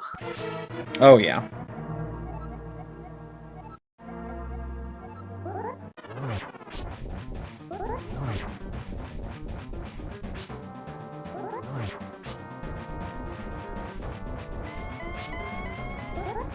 The other thing that might be a factor here is, you know, nerves. There's a lot of pressure here. This division is very close. There's a lot of teams with similar records. You know, in fact, you know, we had at the end of last week three teams 4-2. And then 1-3-3. You know, so every match counts in this division. Oh yeah, and it's only gonna get worse from here. Mystery Seed this week pretty much gets the ball rolling with how difficult these seeds are gonna get. Next week we've got the Cross Keys match that's coming up. That is Key Sanity Entrance Shuffle, where basically everything's going to be crazy. If you've never seen a Cross Keys match, I highly recommend you watch one. Week after going to be the co-op All Dungeons, and then the last week is going to be the pilot spoiler. So yeah, if you guys are enjoying this, there's going to be a lot more to come. So here we go. Tabby on the way to Ganon. Now, if Moogle doesn't make it through here, they'll be starting, so they'll be starting Ganon fights roughly about the same time. Tabby will be a little bit behind, but, you know, if Tabby is more practice and one-shots Ganon, this could be the decider.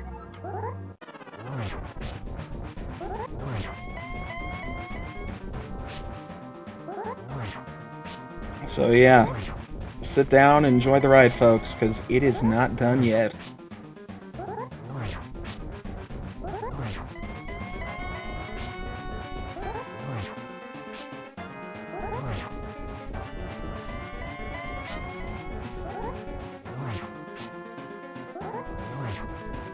Now, mooglecharm is getting a great setup here during the first phase, getting at least 2 hits each time. Ooh, and a nice one. That counts as a 3-hit combo for the second phase.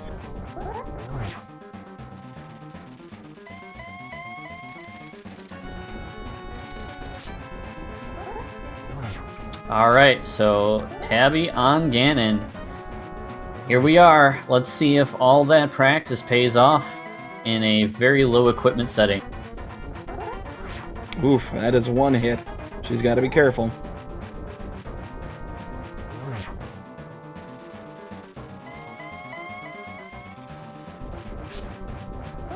Alright, and I think that is actually it for phase 1.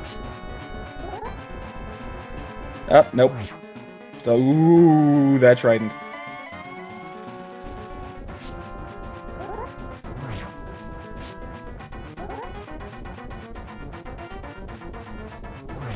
Alright, she's on phase 2, taking out the cape strats. She is going for it. You can get at least 5 or 6 good hits in with that cape.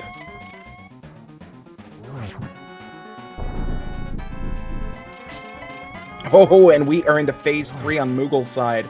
This is down to the wire. Yeah, once you get to phase 3 is when you get to... Ooh, running out of magic on Tabby's side. And getting nailed by Ganon, so... Unfortunately, back to square one on Ganon. Alright, so Moogle got the torch glitch. He is safe on that part. Unfortunately, he does not have any potions. So he's got to make sure this counts. He's got 24 hits in total that he needs to do here. He's got 32 strikes of the lamp that he can do. So that's basically 16 wasted hits that he can, well, essentially waste. I know he used one of his blue potions, but does he have a second? I don't know. Because if he has a second blue potion, then this is just time and patience, just don't fall off.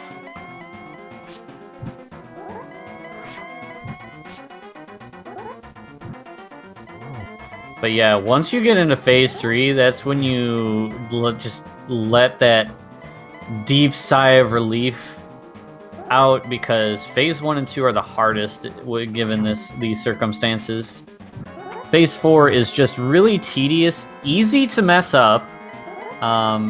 You just don't get impatient and you'll be good. Exactly. Moogle is got half of his magic bar left, but it looks like he is getting really close to finishing up phase 4, so I don't think that's going to be a problem for him. Ooh, Tabby taking another death because of the magic running out, and Moogle did actually have to do blow potion, so he is set on magic. He just has to avoid getting hit off the ledge.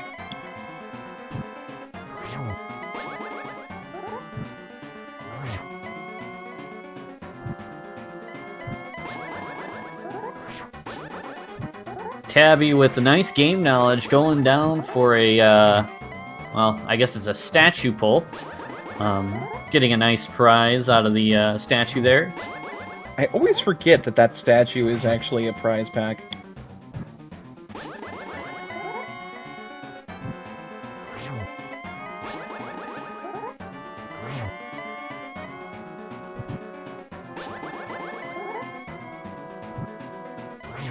Alright.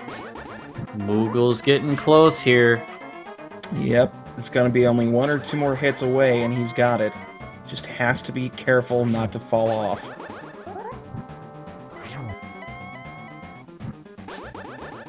It is down to the wire. Can he get it? And down goes Ganon with what I'm sure Moogle is glad for that one to be over.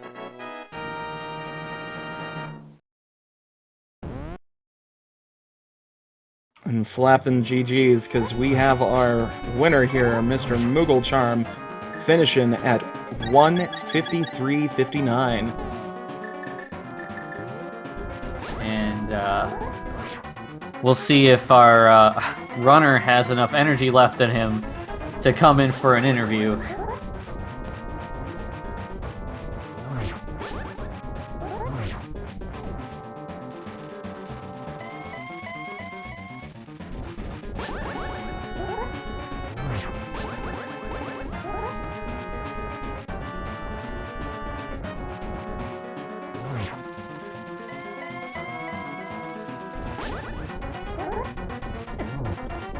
All right.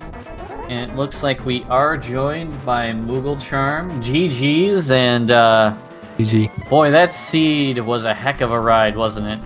Yeah, it was. I feel like I need to apologize to the audience for that terrible Ganon fight. And, you know, no worries. we were saying this, even by some of the top runners, this is a challenge. You know, this is not something you can take lightly. And patience is key in this low equipment setting. You know, it's definitely not an easy fight. Yeah, I feel like I was getting pretty far in phase 2 a couple times, and then just got sniped by a couple bats. And I really wanted to try to save a potion just in case. And you know, it actually kind of worked out for me at that.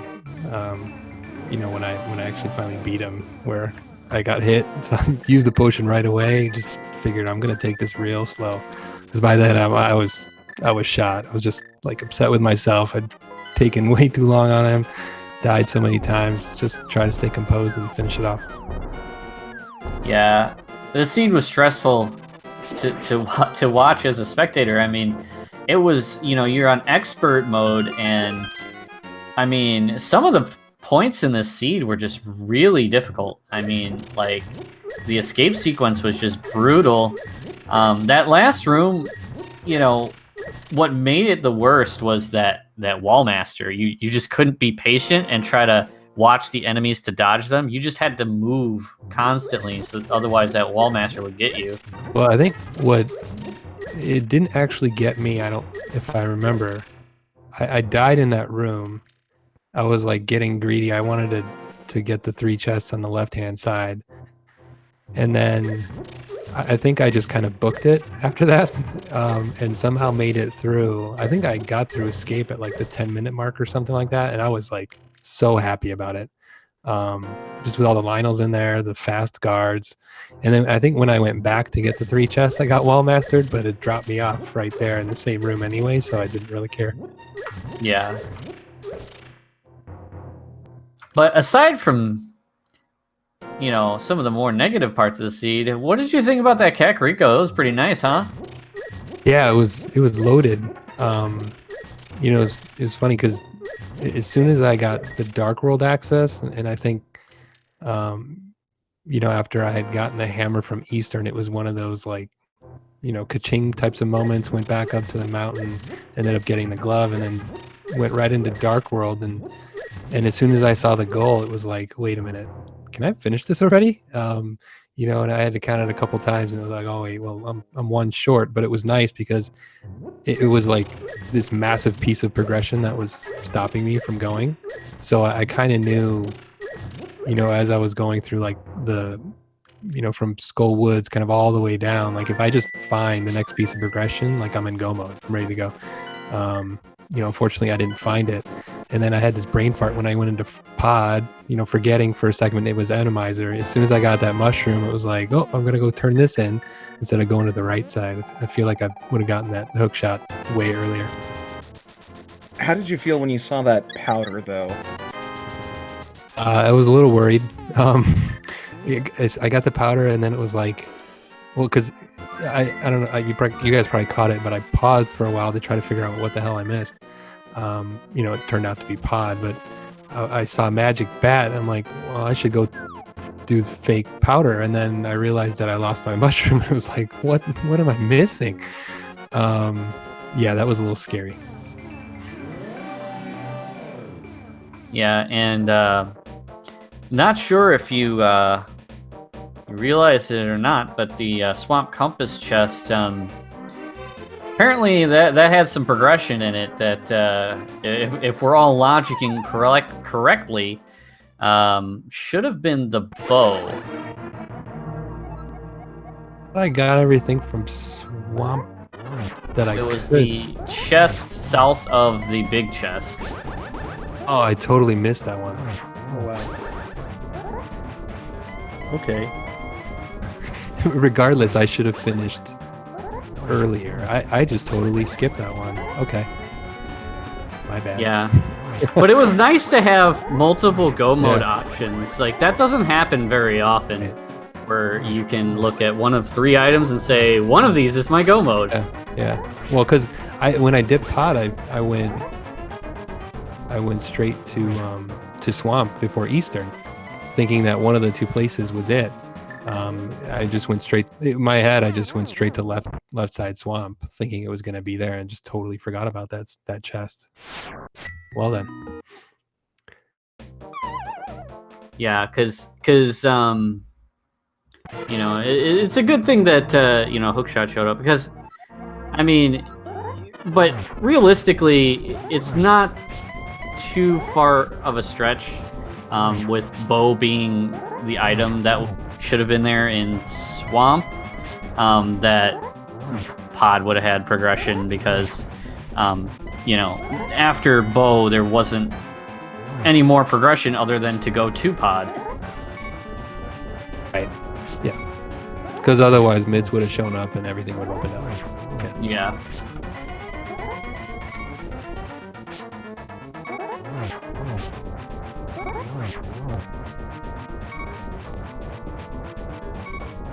That seed was not fun. I had been prepping like all week on my own for like a cross keys type of thing, just to try to get ready. I for some reason just, you know, thinking, oh, another randomizer, okay, this will be easy, and then topping out at 8 hearts or whatever it was, and yeah, that was tough. Yeah, and you know, I believe that expert mode is one of the rarer things. Let me see what the let me take a look at the probability here, but I think expert mode is like a 5% chance to show up in a mystery seed. Very possible. Let's see it. I actually have it up. Hang on one second. Oof, that cape just not wanting to. Yeah, 5%. Yeah, so you guys got dealt a rare one here. It's yeah, random enemy shuffle, so. Hey, luckily it wasn't entrance on top of all that, otherwise this would have been even worse. You mean hilarious? I see GFE in chat. Yeah, I failed diver down. I was like so upset with myself for missing, for just like going the wrong way and missing out on pod, that my nerves were already shot before I even got to get it. So yeah, but overall, I mean, this seed was, you know, obviously a challenge. I mean, how do you feel about, you know, having beaten this challenge? Like, this was a difficult seed, and you know, do you feel like really accomplished? Because I know I would. yeah, it feels good. Don't get me wrong. I mean, I can do Master Sword Silverless Ganon. It's just I'm usually at, you know, the second row of hearts, and you know, I'm a little bit more prepared for it. I think I just didn't really practice it coming into this, and it was tough. But yeah, don't get me wrong. I feel real good about getting the win, and coming out, you know, at least just finishing. This seed was pretty tough. Yeah, it definitely was. So, are you looking forward to any more modes in the coming weeks here? Yeah, I think actually they're all going to be a lot of fun. Yeah, I've been getting into, like I said, just practicing some cross keys, and I feel like I'm really getting the hang of it. And I think I'm going to be going again next week, so that'll actually be a lot of fun. But getting to work with my teammates kind of live, you know, over voice chat is going to be a lot of fun too. So I'm looking forward to the rest of the season, actually. Yeah, definitely. A lot of people like the co-op modes. They're a lot of fun. Number one, because, well, they're a lot faster. But you know, number two, it's, you know, it's so much different working with a teammate than yourself. Like, I'm sure, you know, when you started practicing, especially the spoiler co-op seeds, like, that you found that it wasn't as easy, because I know when I started practicing, it wasn't as easy as I thought it would be to organize that and coordinate everything. But I don't know. What are your thoughts on that? I agree. Our team actually, we got to do some practicing in terms of the spoiler race because it's key sanity. I think that's going to obviously make it significantly more difficult in making sure you're doing the right routing. But yeah, it's going to be a lot of fun. We got to practice for sure.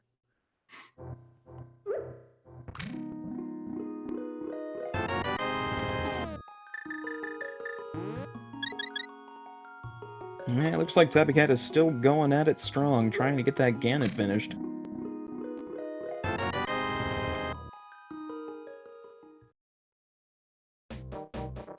Gotta make sure those Fantasy League points.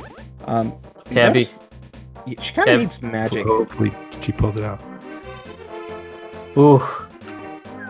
Just realized that she needed some magic. Mm-hmm.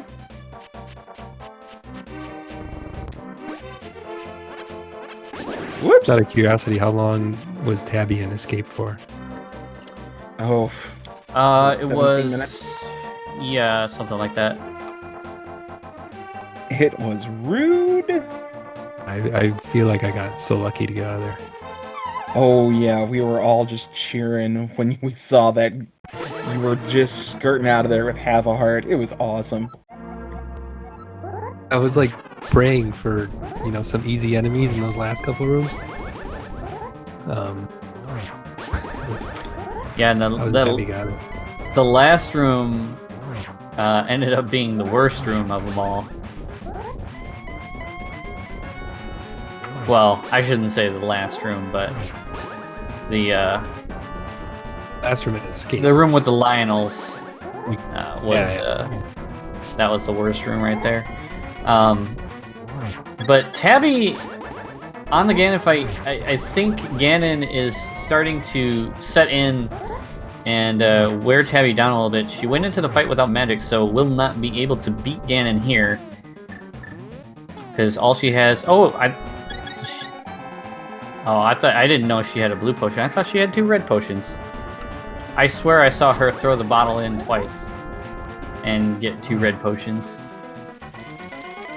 So, my mistake.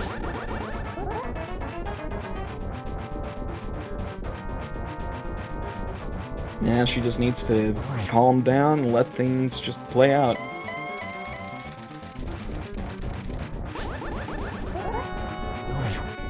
Don't mind me. I'm not the one dealing with all of this. Hey, to be fair, that earlier seed with the entrance thing, that was hectic too. Not as hectic as this, of course, but... oh boy.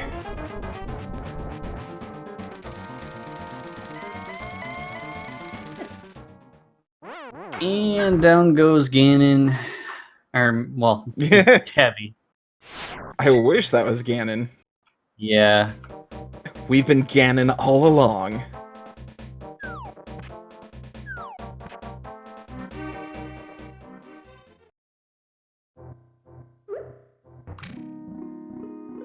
So yeah, is there anything else you'd like to say about the seed or the league in general, Moogle? As far as the seed's concerned, I think we can bury it. Grab that shovel I found and go bury it somewhere. As far as the league though, the league is awesome. I think I've been saying it every week. I'm being interviewed. The league's great. Fear is awesome for setting it up. GG's to him. But this is tons of fun. Having a blast. Fear is awesome in general, so it's not that big of a surprise, but I agree. Yep. Yeah, it does. The best part about the league is it gets you out of the normal, modes. Like, you're not stuck playing one mode. And, stepping out of that comfort zone is not easy for some people. For sure. And before this, I was primarily just playing open or ambrosia, even something like that. But to get to try all these different modes and have a team and you know, we're gonna do co-op later. Like, it's really cool to have to switch it up every week.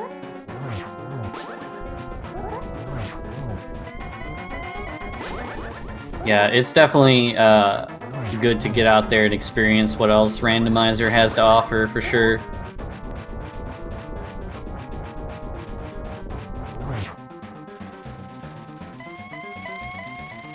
Because I think, like I said before, I think, you know, especially like with this seed, if you like a challenge, the league definitely offers that, especially if you are not someone who plays all the modes. Sometimes you get your hand dealt a seed like this, and you know, there it is. Like, you know, not many people on Mystery Week will have to deal with this.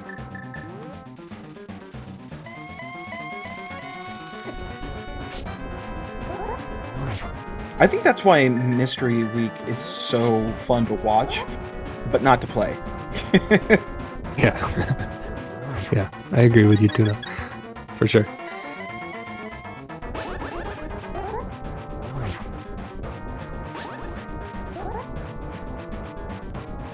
Yeah, so far Tabby's looking good on this one. She's taking her time, and it's the moment I say it.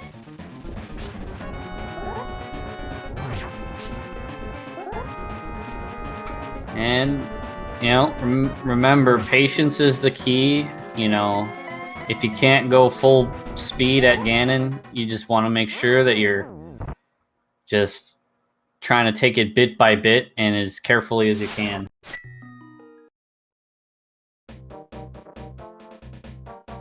That reminds me of a song.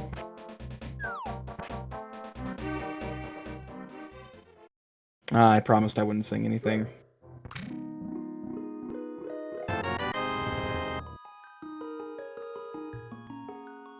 I gotta say though, it is super convenient that the Waterfall Fairy happens to be Red Potion. I mean, it would have been better if it was Blue Potion, but darn convenient. I mean, it'd be better if it was the Triforce. Did you drop this Silver Triforce or this Gold Triforce? The fairy can, you know, just use her magic to blow a hole in the wall behind her and just steal the Triforce out of the Triforce room, you know? Just do some kind of break-in.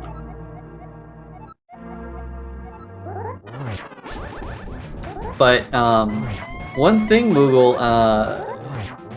you know, this still could have been anybody's race, because you and Tabby, you were at Ganon before, you know, a little bit before Tabby, but you know, eventually Tabby did get onto Ganon, and you guys were, you know, battling Ganon at the same time at one point, and it was just, you know, it was very possible that either one of you could have won. So at a point, like, it was still a pretty close race. Oh yeah, as soon as I finished Ganon and hit the dot done, I jumped on the stream just to see where she was at, because I figured we were fighting Ganon together. And she was like just finishing up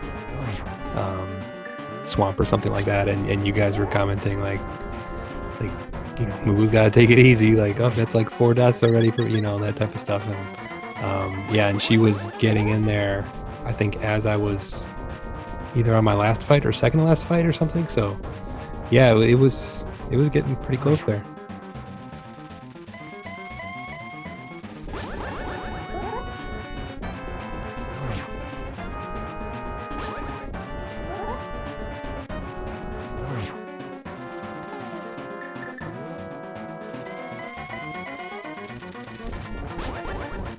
Yeah, because as you were saying, you know, as we said sometime during the seed, you know, a lot of people can do Silverless Ganon.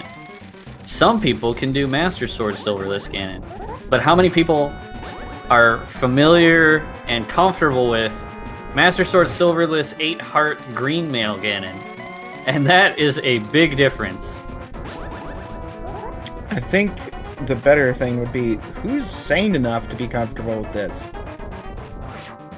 You'd have to have played a lot of seeds or practiced this fight a lot, because even in the NMG route, you get Tempered Sword. So I think you get, I don't know. I'm not an NMG runner, but I think you get like 12 hearts and Tempered Sword to do this fight. 12 hearts, Tempered Sword. 1 potion, I think. Ooh, that was actually really if you nice want dodge. it.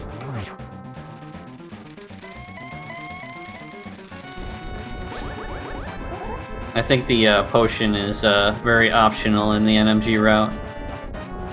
Oh yeah, and you get boots to do dash strats as well.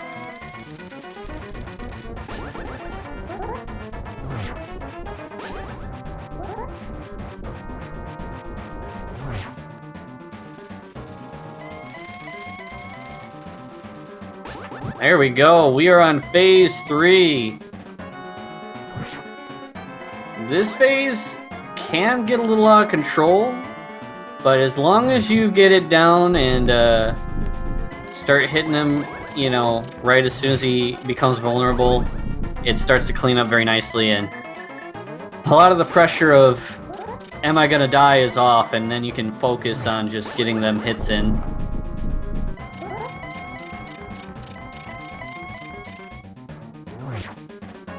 It's where the fun begins.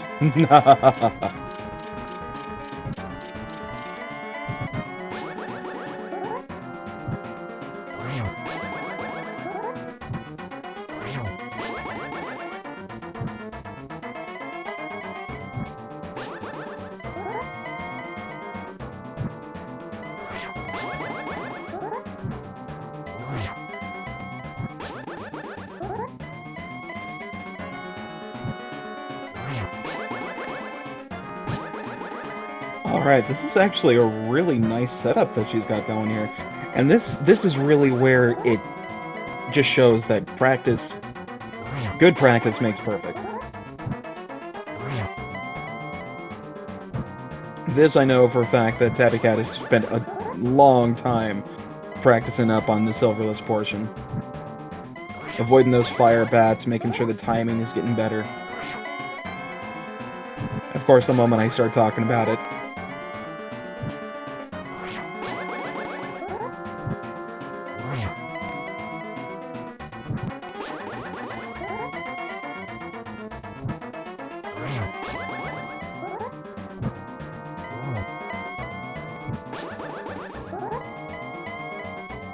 Thankfully, she is tootling along.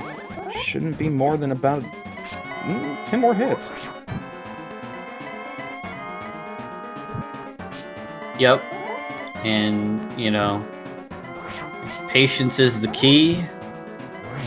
You want to try to get as many hits in as possible, but you got to make sure you're positioning everything correctly, and make sure you, if you mess up the positioning of the fire bat, you always want to try to bail out on it instead of going for the hit anyway, because you can easily get knocked off the side if you get too aggressive. Exactly.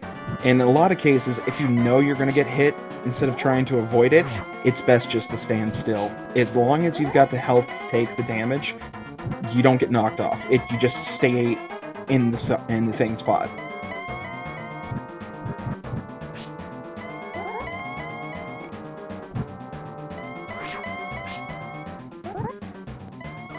Oh, we are coming down to the wire, though. I think she is getting pretty close to finishing.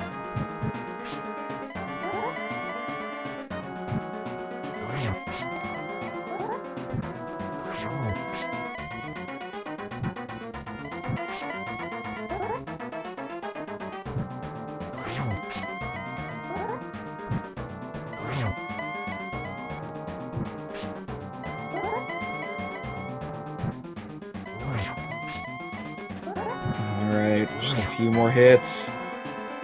You can do it, Tabbycat. I believe in you.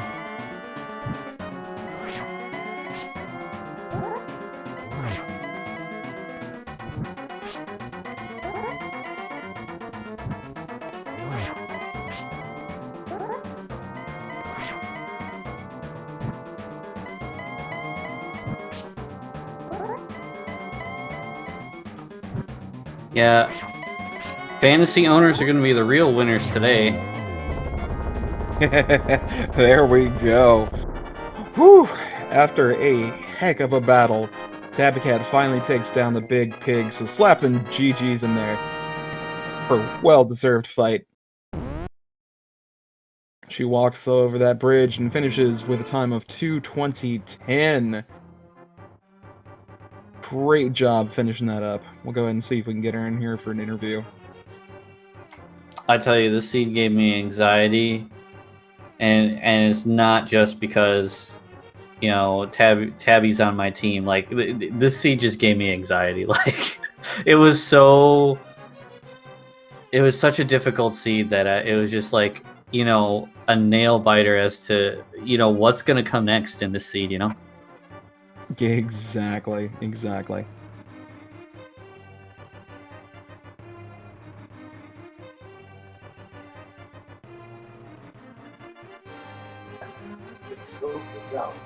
Unbeknownst. We are now joined by Tabbycat54, GG's. GG's. Hang on. Sounds like my mic is not on the right spot. So 1 sec. Yep, sounds like we're picking up that wonderful show you love to watch all the time.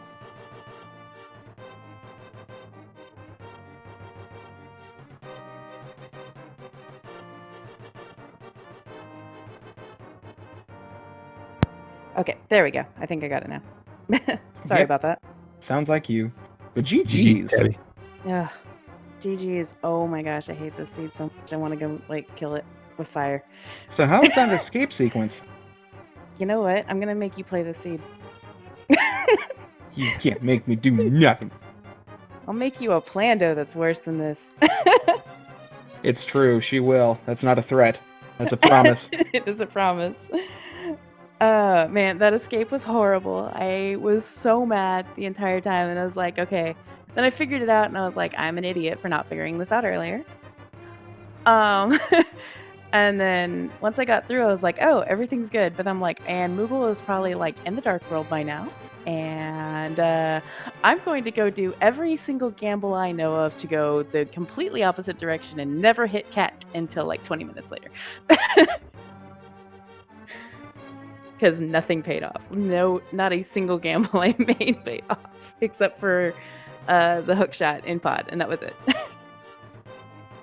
And funny enough, that was kind of the last logical location aside from Hookless Swamp, which, funny enough, we never actually got around to asking, so we need to see if one of you two still have the seat open. Moogle never checked the southern chest in Swamp. We don't know if it was progression or not. The southern check in Swamp? Yeah, the one just below the big chest. I don't even think I... Nah, you go-moded that. I go-moded it. I saw that hook shot. Hold on. It'll be like 10 minutes before you see it, but... Oh, you can just tell us. I trust you. But no, I thought this seed was just completely awful, like through and through. It never let up. It never stopped punishing you. You started with the, oh god, what was it? The thing in the Tektite, and this right below Uncle, and like I died there. I almost died. I got hit. And then it's like, okay, well, what can get worse here? So then it was, I died at the slug in, I probably need to drain the water. I died in the slug in Escape, and I died, it's like, if there's a place to die in Escape, I died. So, but I really like, after Escape, even though the seed was super punishing, it wasn't as bad as Escape. And then I was so convinced that progression was in Escape that I missed, that I went back. The long route, mind you. Because You know, I didn't have gloves. Oh, you went that way. You know, I want to call Kakariko Village the Village of False Hope because after you got out of that brutal escape, you got to Kakariko, and it had all the nice items. You're like, wow, this seed, it's giving back to me. And then it did not do that. It just gave you all those items and said, here, have fun. Yeah, it was. I I can't even really, because of how brutal the seed was from start to finish. And like, we did not have a medallion until really late on. And when I play expert, like, medallions are my bread and butter. Like, I literally I abuse medallions. And so I'm like sitting here going, I have to actually kill rooms with a master sword. Oh, by I the got way, mine yes. early. Yeah, I did too. It's like, by the way, the answer to your question is yes. There was progression south. It was the Titansmiths. It was the Titans. Yeah. We knew some progression had to be there. Yeah, so not that would have been the most I guess, I don't know. You either do ice first, or you do you go to pod and you get the hook shot. So I don't know what's better, to be honest. Yeah, I would say that go moding swamp is a whole lot nicer than go moding ice, in my opinion, especially with no half magic or anything like that. And no, you could not have seen Icebreaker, because not only do I not know that, I have tried to get it, and my controller actually it has too much of the slippy on the freaking thing. It's annoying. She has too much slippy. Yeah, it's like, I don't get it. It's like whenever I press the button to do diagonals, it, like, what you're supposed to do for Icebreaker, like, never, it doesn't stick where it's supposed to. So I can't do it. It's an actual, like, mechanical thing. I can't do it. Yes, because when you can't succeed in something, always be sure to blame the equipment. Well, I mean, you can try with my controller, but it's not. Oh, no. I know the condition of the controller. I'm just poking fun at you. I would not want to touch that thing. So it's brand new, dude. I just got it from Best Buy like 2 weeks ago. I don't like those D-pads. They're evil. So, Tabby, is there any part of this seat that you did like? Swamp? The credits. I like Swamp. Swamp was nice. It was nice and easy. Swamp Like, was nice super and easy.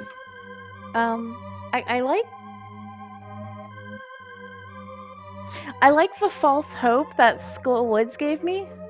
And then I walked into the room before the torches, and all that false hope was gone.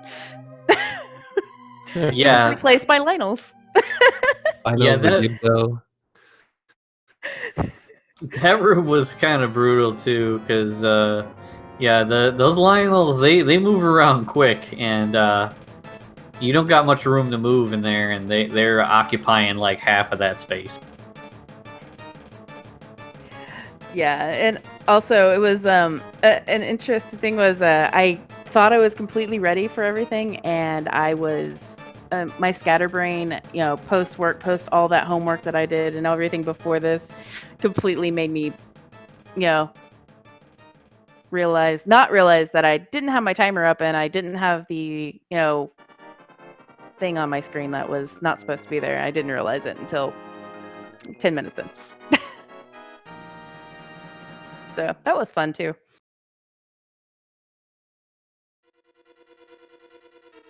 But the seed was evil. I don't usually say the seeds are trolly or evil or anything like that, but this seed was just bad. But hey, you stuck with it, you finished it, and that's what truly counts. All those Fantasy League points. All them Fantasy League points, considering, see, Moogle's going to get, like, a boatload of them. Because he got, the win, and then, dude, even Master Sword Silverlist doesn't matter if you win or lose, you get all them fantasy points, so. No bonk? Oh, no bonks. We have no bonks. That's right, yeah. No boots. Nope, we had no bonks. Our deaths were out there though. Yeah, I think I saw you had 22 deaths, Tabby. I didn't check Moogle's before, or while his credits were scrolling, but yeah. So, I mean, is there anything else that you wanted to say about the seed or the league in general, or anything you're looking forward to in the coming week? Bring on spoiler week. That one's fun. I get to tell you guys what to do. And co-op. I'm really looking forward to both the co-op weeks, where it's not going to be a crazy Randomizer hell escape. Or so you think. Scruff, I will end you. Well, I think that's But- about all the time we got tonight. No, I'm kidding. Do you have any Yeah. last words that you want to share with us, though? Not just GG, Moogle. You know, Jeez, seed was really hard. yeah, we both finished. That's I'm gonna give Super you happy a about high five through the screen. But yeah, GG's. It was a difficult race, but I'm glad both of us finished and just persevered through all the crazy. Yeah, GG's, and like I said, this division is, if you're looking for close races, this one's going to be a one to watch, because this division, we're battling it out here. That puts Double Dippers at 5-3, looks like, and Harwell Track and Field at 4-4. But we've got other teams that are 4-3, 5-2, 4-3. 4-3. So there's a lot of teams still completely in this. So it could be anybody's race up until the last week. Yeah, absolutely. This is just keep an eye out for the high roll division because we're awesome. Yes, we is. Alrighty, so Scruff, you want to take us out? Remember, folks, it's not how well you play, it's how well you finish.